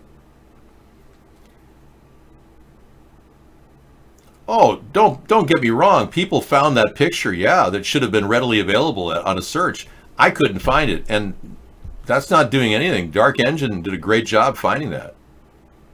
Yeah, I'm not belittling all of you who are trying your hardest to find stuff. Yeah. But we are looking at the problem. The government literally took a man identified as a third party and ignored it over the Oklahoma City bombing. And if you want to look deeper into this, I'll tell you some other issues that popped up. Not only does the bombing appear to not just be a single explosion from a truck with fertilizer in it, but when we looked deeper into it, we found out that there was an incendiary device internally in the building. And you want to know where it was located? The same area of the building where the Clinton Whitewater files were all being stored from Ken Starr's investigation.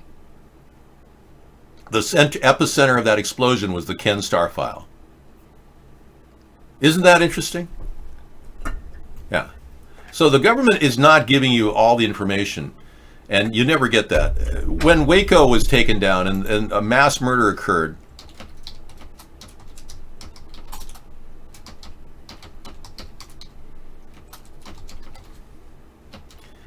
there was a veritable tank that went in there.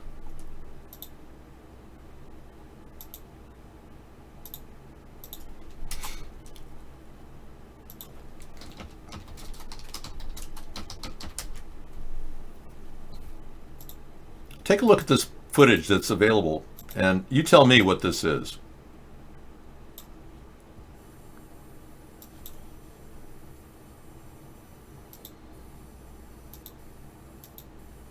Times, as you well know.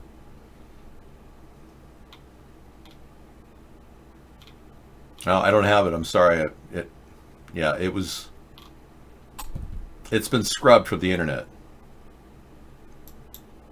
Here it is.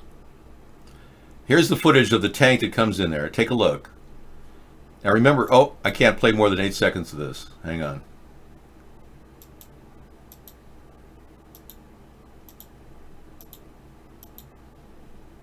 Yeah, I'm not getting the photographs. No. There's another photograph out there. I don't have it with me. I think it's in my 911 file. Hang on. I was looking on the internet for it, and I have a better picture of it. But it does appear to have a flamethrower unit in the Waco attack. So I'm going to show you something that really questions the authenticity of the event as to whether the government was, trying to suppress information.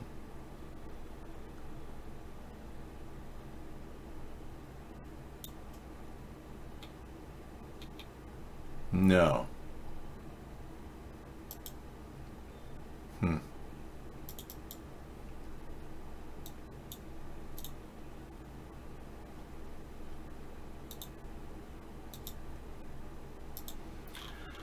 Apparently I can't find it right now. It's eluding me, so I'll have to get back to you on that.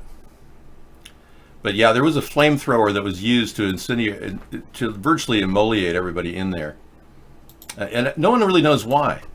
Why would they take it out? Why would they use every means possible to kill 77 people, 25 of which were children? And no one ever questioned that either.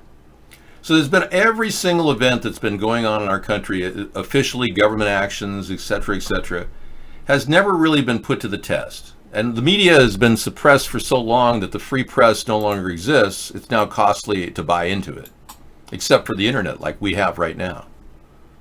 So we're still using alternative means of expressing ourselves like 153news.net. Some people upload to that and other locations. Even archive.org has an upload feature. So you can send video out there, but they're suppressing any information they can regarding events that have happened in the past. And it's unfortunate. It really is. I wish our country was dealing with transparent, decent people, but they're not. Our 9/11 experience a couple days ago, it proved, there's so many new questions about 9/11 that we should easily open up another investigation. Here it is. What these tanks are doing in each picture is collapsing the inside stairwells house. You can see that this tank has a gas jet on the front that shoots fire. You can also see the fire quite plainly. The tank goes into the house twice, and each time as it backs out, the fire at the gas jets is plainly visible.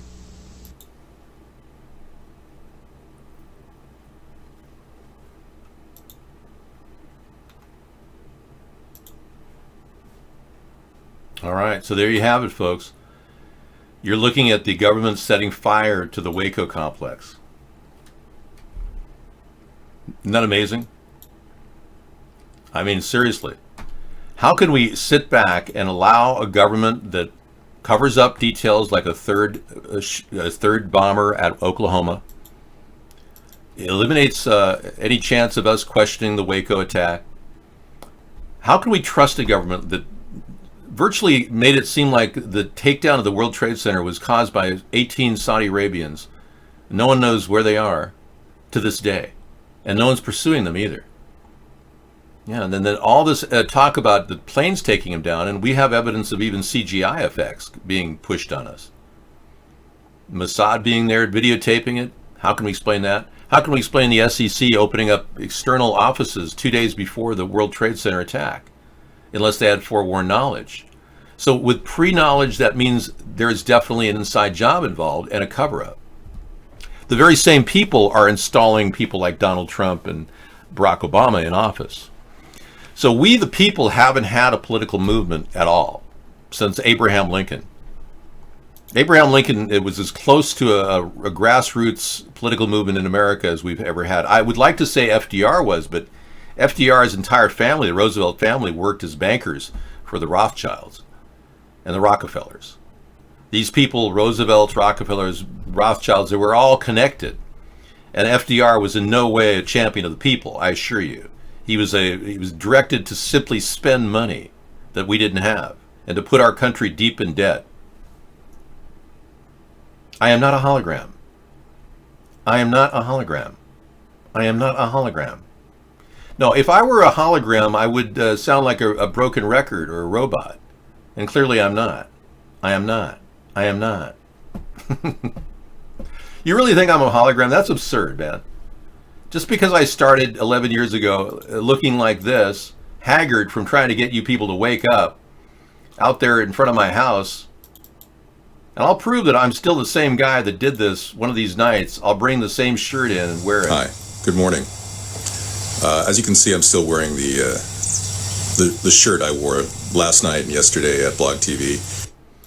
Yeah, so I will try, I'll bring this shirt in and do a special presentation to show that this is still the same guy.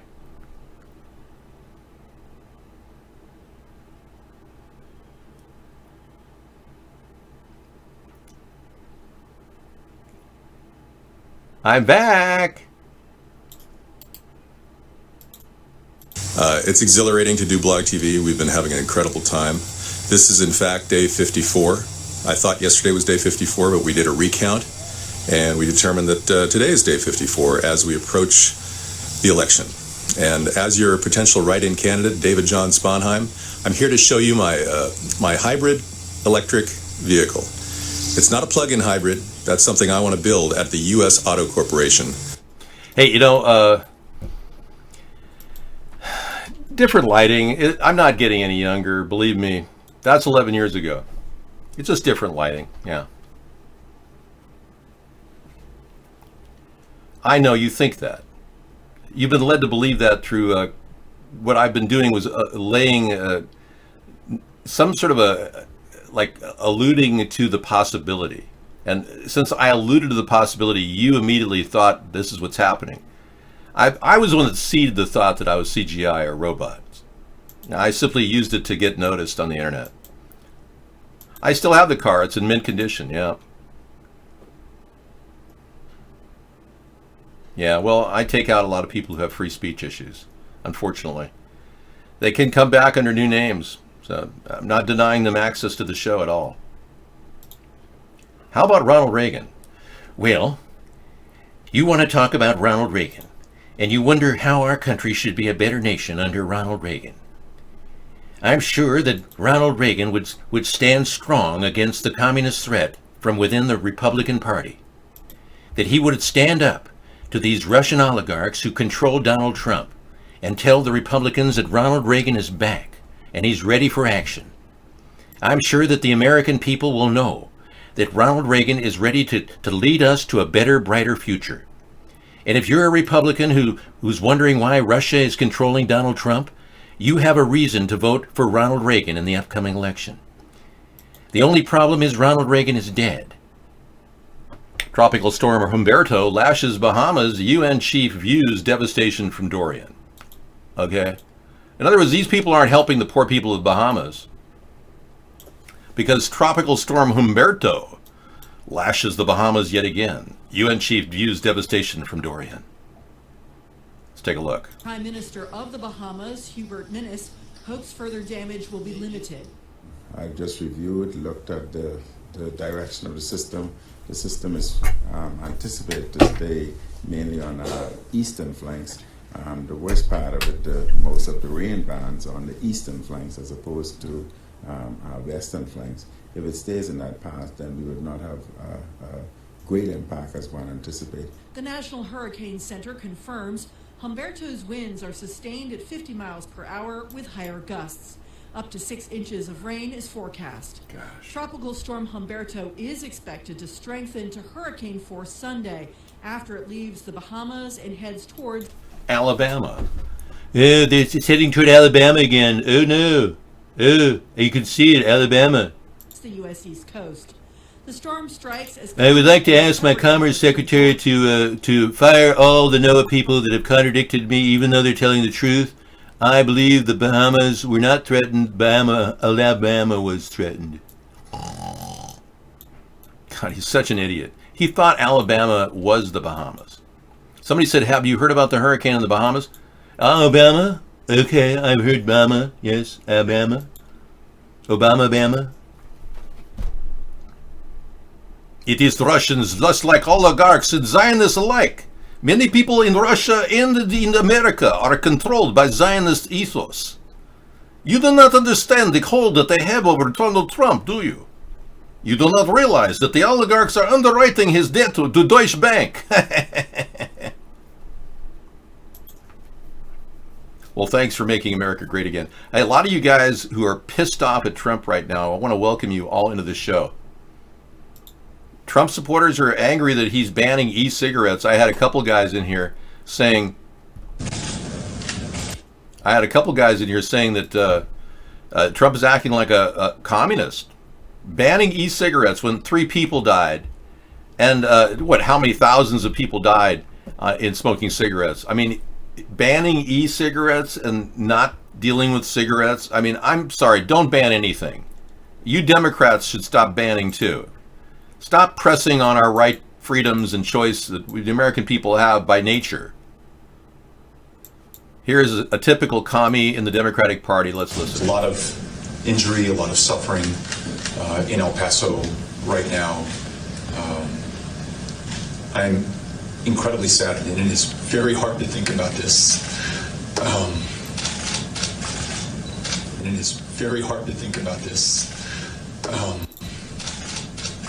What the f? Hold on a second. You know, it's these, it's Paso right now. I'm incredibly saddened, and it is very hard to think about this. Wow. It's very hard to think that the Democrats have an even more corrupt group of people than they have right now running. I mean, Joe Biden lied on his law review when he passed the bar. He was found cheating. And then lied about it. Beto O'Rourke wrote a story when he was younger about wanting to murder children and then had a hit and run with a .134 alcohol level. Elizabeth Warren lied about being a Cherokee Indian in order to get a huge amount of federal money to go to college and then go on to become a minority professor at Harvard and make hundreds of thousands of dollars on lying when she only has half of 1% DNA, which is less than what most Indo-Europeans have in our bloodstream of Native Americans. Kamala Harris lied about being bused as a child. I mean, this is a Democratic Party filled with liars. Yeah, Beto the clown, exactly. Unbelievable. Oh, we fixed it so it won't scare anyone. Oh, okay, good. There you go. It's the happy Pegasus AR-15 that is, yeah, there you go.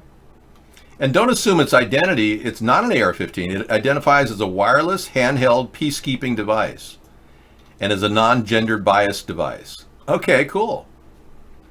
Yeah, that's not an AR-15, everybody. It's a wireless handheld peacekeeping device. Well, that's special. It's a transsexual AR-15. It's common for a psychopath to have an overwhelming desire to smile when there's a tragedy. You're right. It's that tragedy comedy thing that is so close, you know.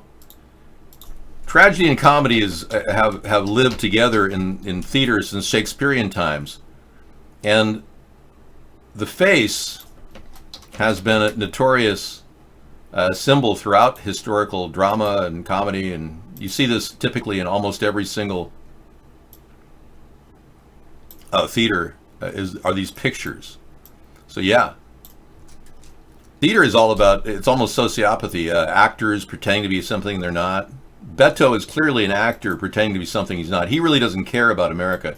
In fact, he married a woman worth $12 billion. He just wants the money. They've got a lot of corrupt people like Beto in this race. Thank you for that. And you got another one? Well, let's be clear. Okay, this is an interesting little meme that I'm really shocked at. Check this out. Tanya McDowell lied about the school district she lived in so her 6-year-old could go to a better school even though she was homeless. That woman, Tanya McDowell, was sentenced to 5 years in jail. Felicity Huffman paid $15,000 to an SAT test administrator to cheat on her daughter's test so her daughter could get into a better college, and she's sentenced to only 14 days in jail. You see the incredible racial slant here? Yeah, how can you deny that? My goodness. Wow. That's just totally unfair. Thanks, Scissor Fight. Well, let's be clear. Barack Obama said this, let's be clear, all the time. And he was never very clear. He lied about wanting to help the people of Chicago. He never helped the people of Chicago. He never did anything for inner city people. And a lot of people who are black look down upon Obama because he's a white-bread black guy. And I don't blame him. Obama did less for the black people than probably George W. Bush, ironically. Okay, would anyone like to go Lexus hunting? I want to get down to a really low-cost Lexus. Not that I'm going to buy one, I just want to see how cheap I can go and still have a driving, functional Lexus. Just a little pastime. Sustainable Saturday is about, doing weird stuff on Craigslist. And yeah, I don't have a specific agenda here. Staying out of wars and looking at good values on Craigslist.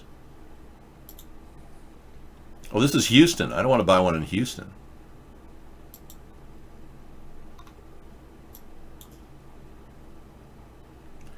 I'll bet the best deals would be,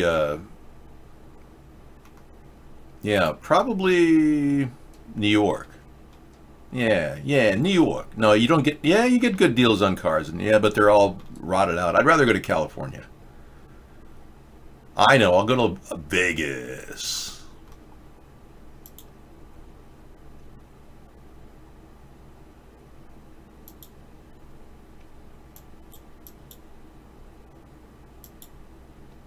Vegas.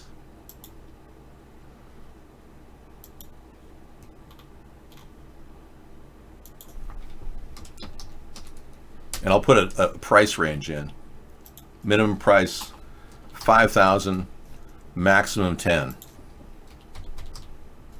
Better yet, minimum price $2,000, because I'm not going to get anything for that. No results.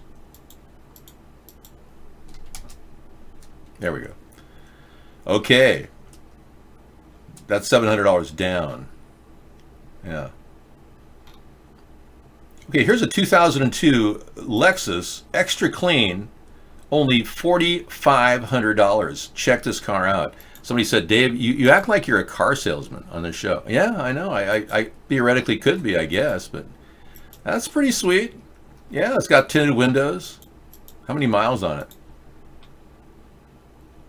163,000 original miles. For $4,500, you get a nice Lexus. Anything else going on here?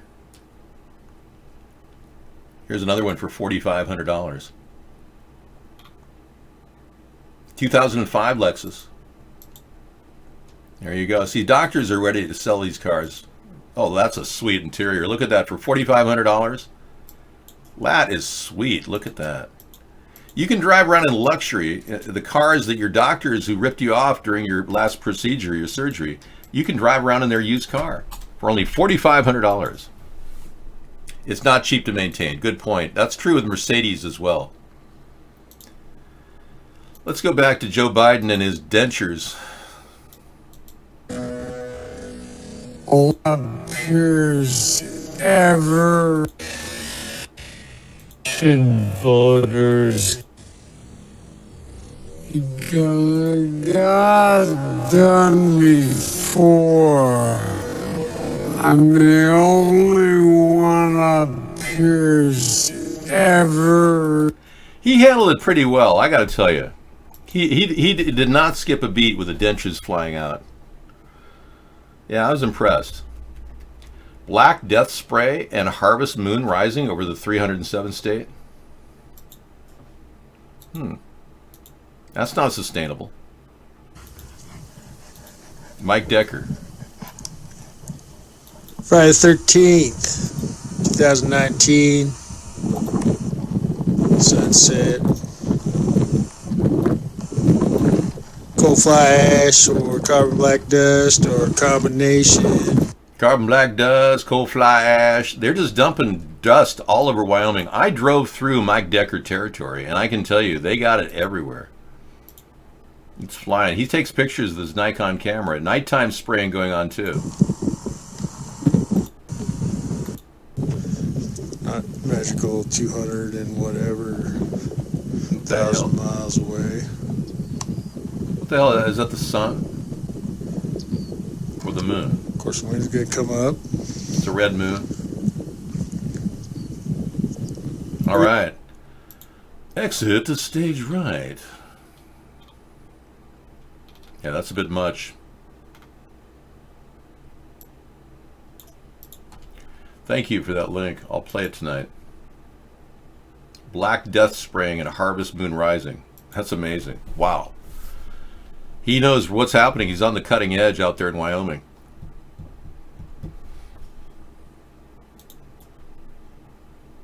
Okay. They are still fanning the flame of bin Laden being responsible for the 9/11 attack, but there's no reference on the internet of bin Laden being responsible for the 9/11 attack. Yet Hamza bin Laden, age 30, was a high-ranking Al-Qaeda official, they say, the group behind the 9/11 attacks, dubbed the Crown Prince of Jihad. He has been killed. A White House statement says bin Laden was killed in the United States counterterrorism operation in Afghanistan-Pakistan region. The loss of Hamza bin Laden undermines important operational activities of the group and had a symbolic connection to his father. Hamza bin Laden was responsible for planning and dealing with various terrorist groups. I'm going to say this is another one of these, we'll make up the terrorist stories so that the American people are afraid and will fight the war over there. Yeah. Everyone wants us to fight the war over there so to keep it from happening here, right? So that still plays out in America. They still believe the story that the 9/11 attack was caused by Saudi Arabian terrorists, but nobody's ever caught. And bin Laden, according to the wiki, was never really the one responsible. Amazing. And they got people believing that that's not the case. That they were, in fact, responsible. That's not the case. They weren't responsible. Okay, they want the war list of countries. Yeah. They come up with the Sabatian and Frankist hit list. And not one country on that list has been attacked. You notice Israel's never been attacked by the attackers that allegedly attacked us in 9/11? No pipelines for Israel's gas pipeline have been attacked, thankfully. But you notice that Israel's never been attacked. That's why some people believe Israel was behind the 9/11 attack. Very, very strong allegation. We need to get more investigations. But hey, whatever. If nothing's ever done, we'll eventually just all rot and decay and turn to compost. So nothing to worry about, right? Okay, Daily Mail has a story, and I'm not sure if this is true, but again, any story like this could be coming out of the CIA division of the Daily Mail. Iran-backed militants admit drone swarm strike on the world's largest oil processing plant in Saudi and a second nearby facility, sparking huge fires as tensions reach boiling point following the tanker attacks. Now, the tanker attacks never, ever were pinned on Iran. That's another lie. And to claim that these were definitely caused by a group of Iran-backed Houthis, I'm sorry, but the Houthis received money and backing from Barack Obama during the Arab Spring. Why would they be Iran-backed? I mean, that's a little weird, don't you think? I don't know. When Obama got rid of President Saleh by backing the Arab Spring and had them ousted by the Houthis, I mean, we were directly funding that operation through the U.S. counterinsurgency plan, terrorism that was going on at the time. So I have no idea how they can claim Iran backs the Houthi rebels. I don't get that. Maybe they know something I don't. I don't know. But if that's the case, then yeah, this is a terrible strike against our country in Saudi Arabia and blah, blah, blah. And Iran's really the bad guy. Oh yeah, sure. Let's all believe that and continue demonizing Iran in every way possible so Trump can feel justified. Oh, this makes a lot of sense now. Trump doubles down on hating Iran and then screws our policy up so bad that now we have to continually foment stories about Iran triggering aggression. This is exactly right out of the 9/11 playbook. They turned around and attacked Iraq and Afghanistan, who had nothing to do with the attack on 9/11. Even according to the 9/11 Commission report, we're that stupid. Unbelievable. Now let's expand the sphere to Iran and claim they were involved in the 9/11 attack. I mean, might as well. I mean, geez, you're going to come out with all these BS stories out of the CIA art department, then yeah, by all means. We were already told back about 4 years ago that the green screen beheadings were all coming from a fund at the Pentagon. $540 million was spent on the green screen beheadings. This is coming from the Pentagon.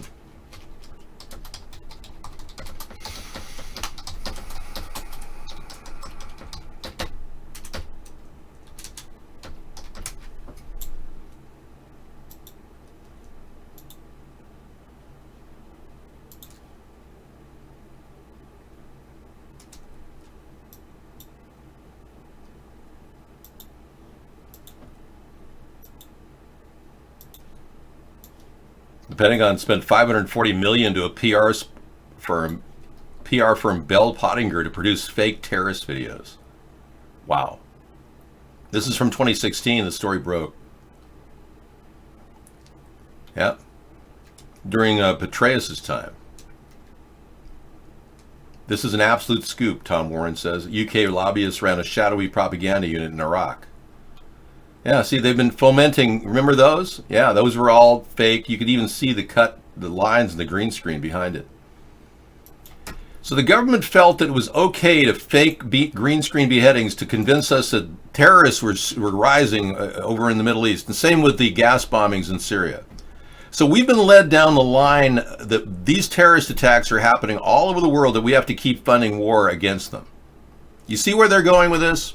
It doesn't take a genius to realize they're pulling our string, trying to get the American people to get behind more and more war machinery, more and more weapons of mass destruction, more jets and munitions. This is an endless battle on Earth to stop the jarhead idiots that want to create more war.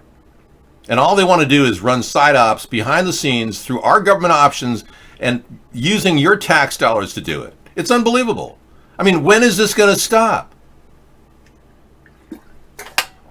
Again, a third party is the only way we're going to stop it. I'm not here to talk about Iran, but if you want to, go to the Iranian TV channel, you could, spend time discussing Iranian politics. I don't care what's going on in Iran personally. I don't think that they're solely responsible for any of these actions. I think Trump's making this up to justify his anger toward Iran because he screwed up. He doubled down on not signing the treaty and decided to impose economic sanctions and claim they're the demon. Demonizing Iran is not helping minimize the threat of nuclear war and conflagration. We are moving ever so close to the nuclear time clock at the top of the hour. I'm sorry to say. And all because Trump is a buffoon who literally was 5 minutes away from launching a strike on Iran just 6 months ago. Thank you. Yeah. Bizarre, huh?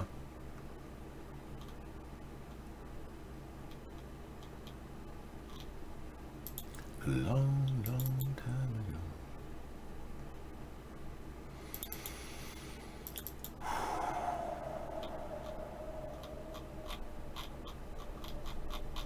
War, what is it good for? Absolutely nothing. Remember Henry Kissinger? Yeah. You remember Henry Kissinger? He's behind all of these actions our government's involved in. Men have been fighting for years, you know. If mankind was left to its own devices without any intervention from other species, we'd probably annihilate each other.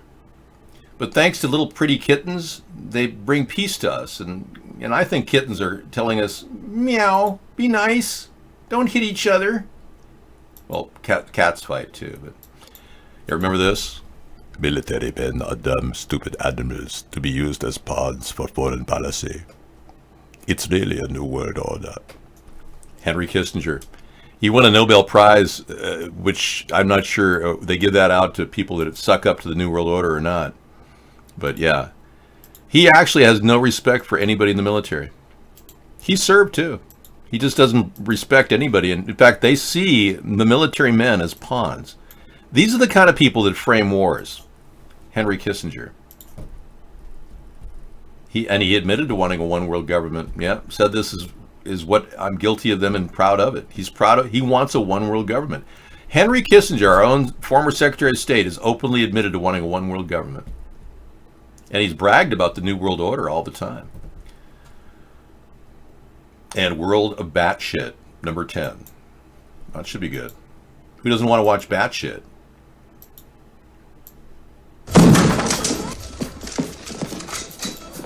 It's showtime. Yeah. Yeah, we're going to talk about Cool Hard Logic. Yeah. Adding it to the lineup tonight. Yeah, Cool Hard Logic. Should be good. World of Batshit. I wonder what that's about. For X is actually correct. Well, let's find out. This is Ubercletus observation location, and we can see the rainbow swashed gas tank in the lower left of the shot. This should be interesting, yeah. I can't wait. Thank you, Scissor Fight, for that excellent alternative viewing option.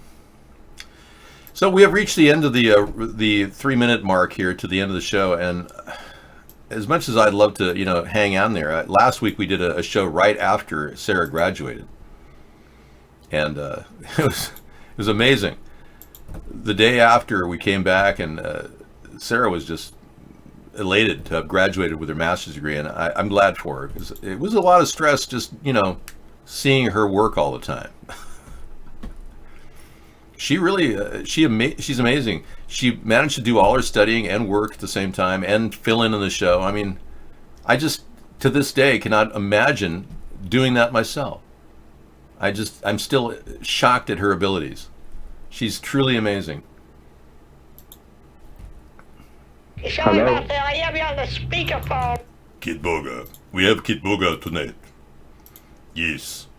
Kit Boga scammers. And his scam backfires when I redeem $1,000 in gift cards. Oh, that'll be good. Yeah, thanks for the Kid Boga. He really kind of turns around and hits the internet scammers from various countries and nabs them in their own game. It's hilarious. That's his specialty. That's why he's doing very well as a YouTube star and a Twitch star. You're just waiting for Jesus. Yeah, there's a lot of Jehovah Witnesses that they won't even vote. They're just waiting for Jehovah to straighten the whole world out. And they're not allowed to actually worship Jehovah in Russia. That's a felony in Russia to worship Jehovah. Isn't that interesting? Because they don't engage in politics, Russia feels that they don't see the state as being any importance. And they've minimized the importance of the state, so therefore it's a felony in Russia. That they simply are waiting for Jehovah to straighten the whole world out. Yeah. She mastered her degree. It's a passage, a rite of passage when you get a master's degree. And she specialized in learning technologies. So she's really abreast of all kinds of stuff that help kids. And that's really an excellent forte for her.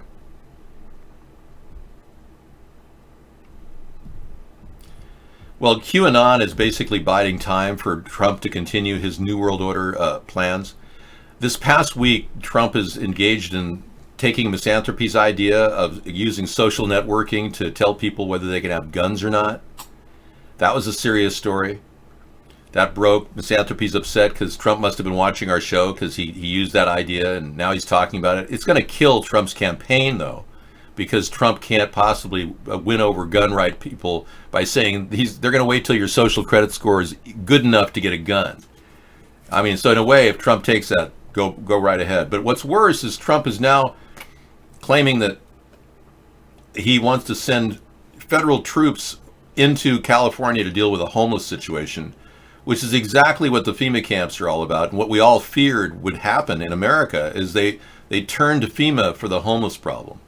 And that's not good, because that's a sure sign they're making our system degrade to the point where they're going to harvest bodies out of these cities and virtually stick them in encampments like Hitler did with the Jews. It's World War II all over again, except we're still fighting the Nazis. So bear in mind that's something that we're going to be talking about again on Conspiracy Monday. I'll be back on Monday to talk about that. In the meantime, just hang in there, watch the movies. We got some good stuff tonight lined up. And keep hoping that we will create this third party somehow and challenge the two-party system someday. I've got all the time in the world. I'm getting younger, so I really don't care. You don't want to eat anybody. Yeah, cannibalism is not something you want to engage in. I hear that somebody's talking about cannibalism as being an alternative to global climate change. Yeah, we'll talk about that on Monday. Some weird stuff happening in the world, and I don't seriously want to underestimate the dangers of a new world order descending on us with Trump. Yeah, crazy stuff. And thanks again, Dark Engine, for getting the picture of a guy who looks very similar to James Comey. John Doe number 2, the guy that they gave up looking for. Yeah. 6'8". Yep. I'll be using that in a video I'm working on. Thank you very much. Saves me going to the library and going through the microfilm. And we won't forget the Sabbatean Frankists who, according to Fairbite, are behind this entire plot, Zionist plot, to take over the world. Thanks for doing your research too, Fairbite.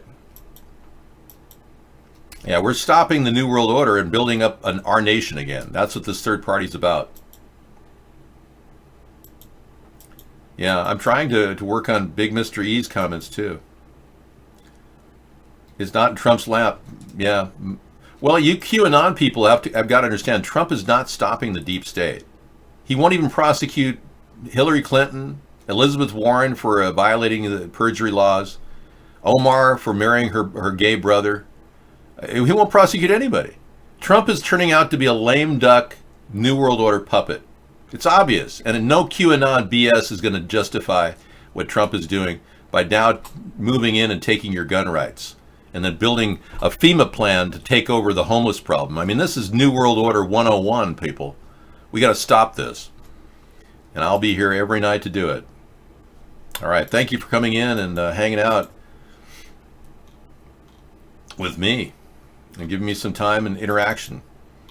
It's a nonstop effort on my part, and I don't mind doing it for free because I'm pissing a lot of people off by doing it for free, and that makes me feel good. It means that I'm doing the right thing. If people have to pay hundreds of millions of dollars to Mark to censor me, I'm doing the right thing because I'm Mr. Right. In a world where bass rules the planet. Wrong cue. Sorry, that was Cool Rock. Nice try. Yeah, I'm Mr. Right.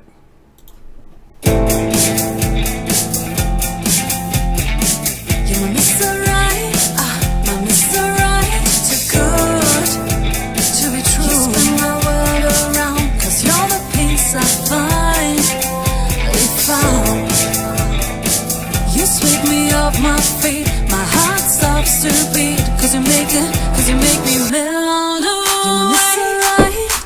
You're Mr. Right, too good.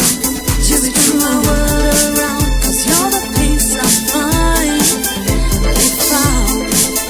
If you sweep me off my feet, my heart stops to beat, cause you make me melt away.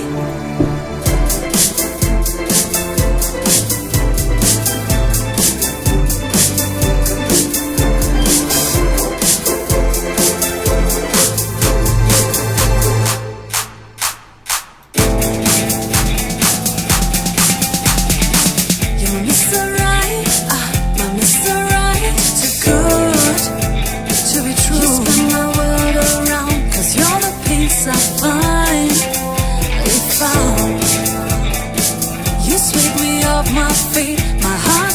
stops to breathe.